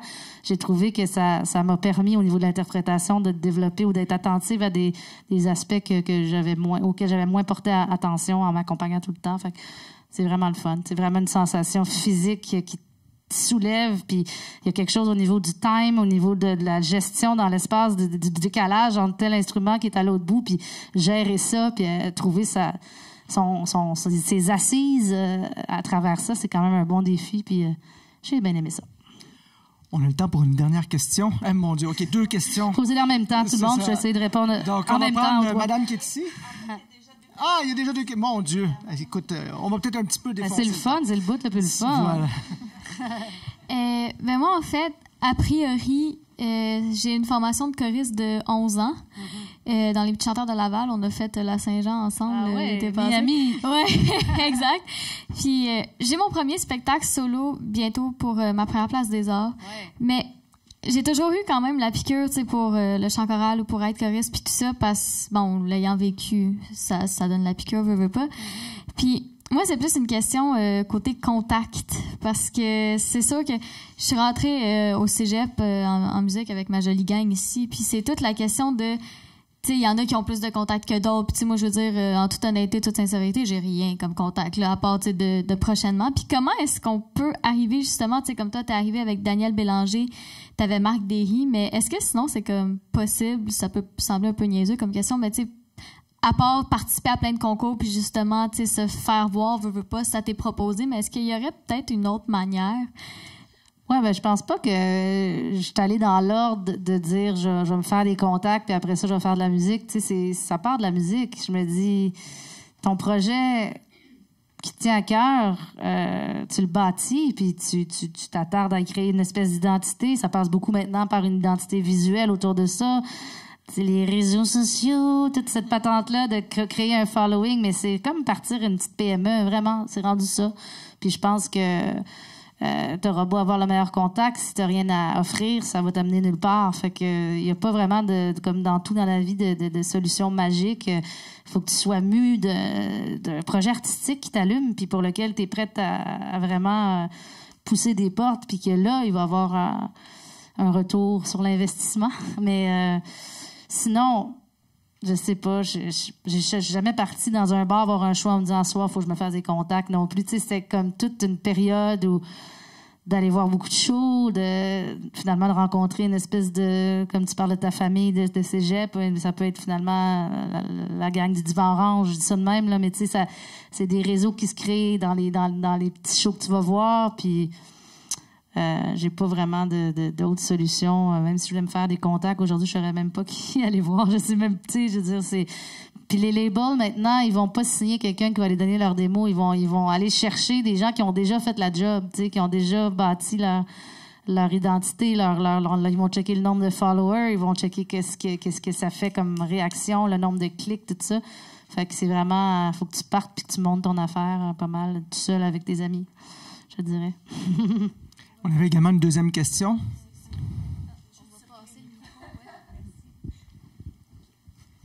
Allô? En fait, j'avais une question pour l'interprétation d'une chanson. Moi, quand j'interprète une chanson, j'aime vraiment ça, ressentir les affaires. Je trouve que c'est ça qui va toucher un public. Mais en fait, moi, l'affaire, c'est que comment faire pour bien interpréter une chanson? Comment faire pour ressentir un texte si on n'a jamais vécu? Qu'est-ce qu'il raconte? Si, à la base, le texte nous touche, mais comme on a de la difficulté à le vivre pour faire comment faire? Je pense qu'il y a toujours moyen de faire des ponts dans des catégories d'émotions. C'est sûr que tu vas interpréter une chanson, ça se peut pas de toute façon que tu aies vécu ce que la personne a vécu. On passe tout à travers nos expériences, mais je pense vraiment qu'il y a moyen d'aller en regardant le texte, en écoutant même en écoutant ce que tu ressens en écoutant la chanson. Tu sais, ça peut même pas être... Oui, tu écoutes la chanson, mais tu es à l'écoute de ce que tu ressens. ça va monter, c'est quoi ces émotions-là, puis après ça, tu peux faire un travail de dire, moi, ça me fait penser à telle période de ma vie, ou telle situation, ou telle, puis tu vas faire un pont entre ton vécu, ton expérience, de certaines émotions lancinantes qui peuvent se rapprocher de ce que tu lis dans l'interprétation de l'œuvre originale, là. Puis dans le fond, c'est ça, réinterpréter. On réinterprète toujours. Oui, on interprète, mais je veux dire, ça passe par toi. Sinon, ce sera jamais vrai. Fait que je pense qu'il y a moyen d'aller gruger ou d'aller chercher dans ton vécu à toi des petites corrélations avec ce que la chanson te fait ressentir. Je dirais, c'est des mots, hein, mais je pense que c'est aussi d'en faire et d'en refaire. On va passer le micro ici. Madame avait une question, puis après ça, c'est le monsieur en arrière pour une dernière question. Donc, 2 dernières questions. Salut. Je t'explique un peu mon background pour que tu comprennes ma question. Moi, j'ai étudié en chant jazz au cégep. Je suis maintenant rendue à l'université en gestion, puis je m'enligne plus vers la diffusion. Puis j'aimerais t'entendre sur... on a parlé de la voix, puis des grosses machines. Mais à plus petite échelle, qu'est-ce que tu penses de la relation des diffuseurs puis des artistes au Québec? Est-ce que tu as des... moi, je considère que... Moi, je dis vive la relève, comme toi. Oui, je suis contente d'avoir cette sensibilité-là puis d'avoir passé par les deux. Mais je serais curieuse de t'entendre comme artiste qui a vécu cette relation-là concrètement. Qu'est-ce que tu en penses? Moi, je te dirais que je ne vais pas commencer par bâcher les diffuseurs parce que, bon, il n'y a pas lieu d'être, mais je vais dire ce que j'aime d'un diffuseur puis qu'on ne voit pas toujours, mettons. C'est parce que des fois, le diffuseur, il prend sa salle, là, comme son bébé. C'est beaucoup autour de sa salle, ses artistes. Des fois, un peu le devoir, là, comme si le temps qu'on passe là, on aurait un service après-vente absolument d'aller faire les photos. Puis, je veux dire, vivement des diffuseurs qui vont être plus tournés vers les artistes. Je dirais, ça peut être rude comme commentaire, mais je pense que c'est beaucoup une vieille garde. Je pense que c'est une mentalité qui mérite, en tout cas, d'être rebrassée, d'être repensée. Même pour les lieux de diffusion, je veux dire, ça n'a pas rapport là, qu'on soit encore dans des salles d'éléphants de 2500 places à Bécomo. Là, c'est plus ça, le milieu de la musique. Là. Fait que j'aime beaucoup l'idée de... Julien Adelbaum qui va partir des Santa Teresa ou des petits événements, des festivals autour des banlieues, autour d'avoir une créativité pour aller dans des zones où le public jeune est aussi, puis d'avoir des petites salles qui sont plus appropriées pour notre industrie. Fait que j'ai l'impression qu'il y aurait une belle amélioration à avoir dans la mentalité des diffuseurs au Québec, puis c'est tout qui va faire ça. Merci. Et une dernière question à l'arrière, monsieur.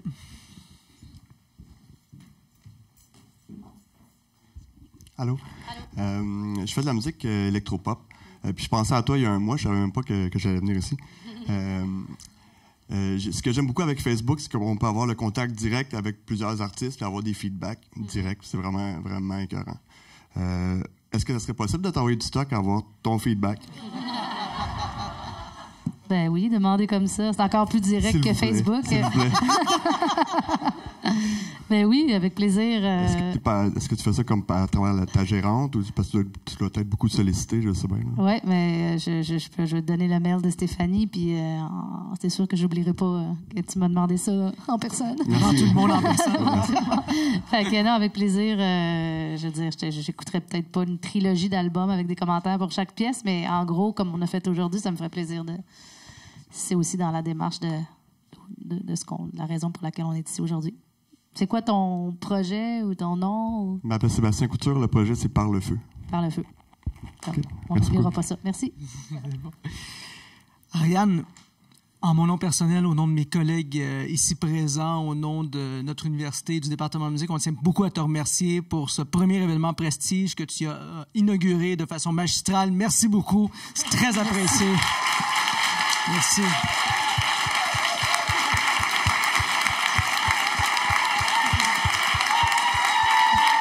Ah ouais, je sais.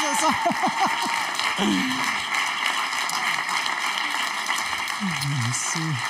Donc, Ariane va nous interpréter une dernière chanson pour conclure cet événement. Oui, ça a sorti comme ça. Donc, juste avant, j'aimerais remercier l'équipe de l'UQAM, donc Manuel Marie au son, donc toute l'équipe d'enregistrement ici présent, Suzanne Crocker également qui a préparé l'événement, également tous les professeurs de chant qui sont là en ce moment, Dominique également qui a participé à cet événement. Donc, merci beaucoup. Merci au public de votre présence. On est très contents. L'événement a été un succès. Vous avez réservé rapidement, donc on est très heureux. On salue aussi les gens qui sont à la maison par Facebook Live. Hein? Bonjour à la maison. Exactement, bonjour à la maison. Et donc, je t'ai invité à aller au piano pour nous interpréter une dernière chanson. Ouais, mais là, je sais plus laquelle faire. Oui, mais tu nous as choisi Debout normalement. Ben, mettons, si c'était entre Je veux tout puis Debout, y a-tu des préférences? Ah, ben, on va demander au public. Est-ce que le public préfère Debout ou Je veux tout? Debout, bon, parfait. Debout, on va y aller avec Debout, qui est un des titres sur 22h22, n'est-ce pas? C'est le 4e titre. Et tout. T'es obligé de chanter. Je vois pourquoi vous choisissez Debout. Ben moi aussi, j'en profite pour vous remercier tout un chacun. C'était vraiment le fun. Belle écoute pour moi. C'est toujours une façon aussi de revenir sur mon parcours. Puis c'est tout le temps le fun de cette introspection-là sur le parcours. Puis ce qui reste à faire aussi. Tout est à faire encore. Puis je vous souhaite plein de plaisir à chanter, puis à composer, puis à partager ça avec vos collaborateurs et vos amis. Voilà. Restons debout.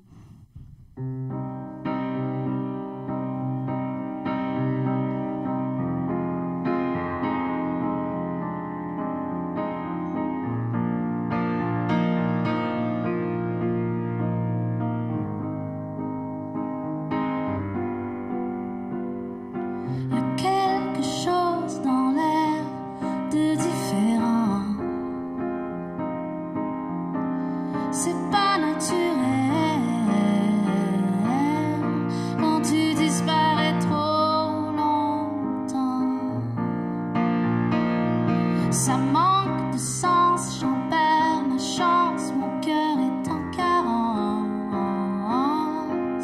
Quand ce que je vois,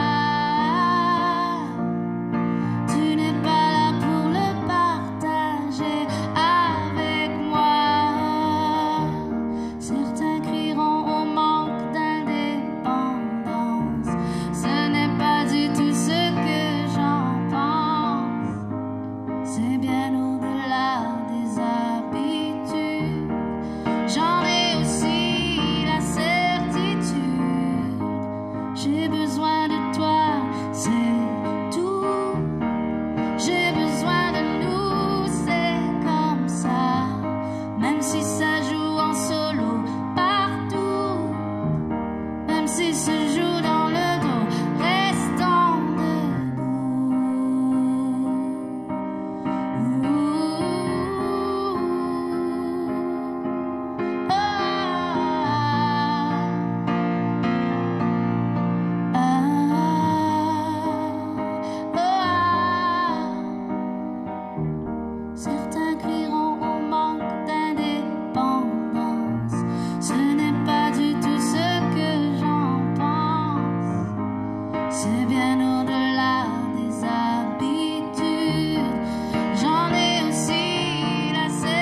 Merci.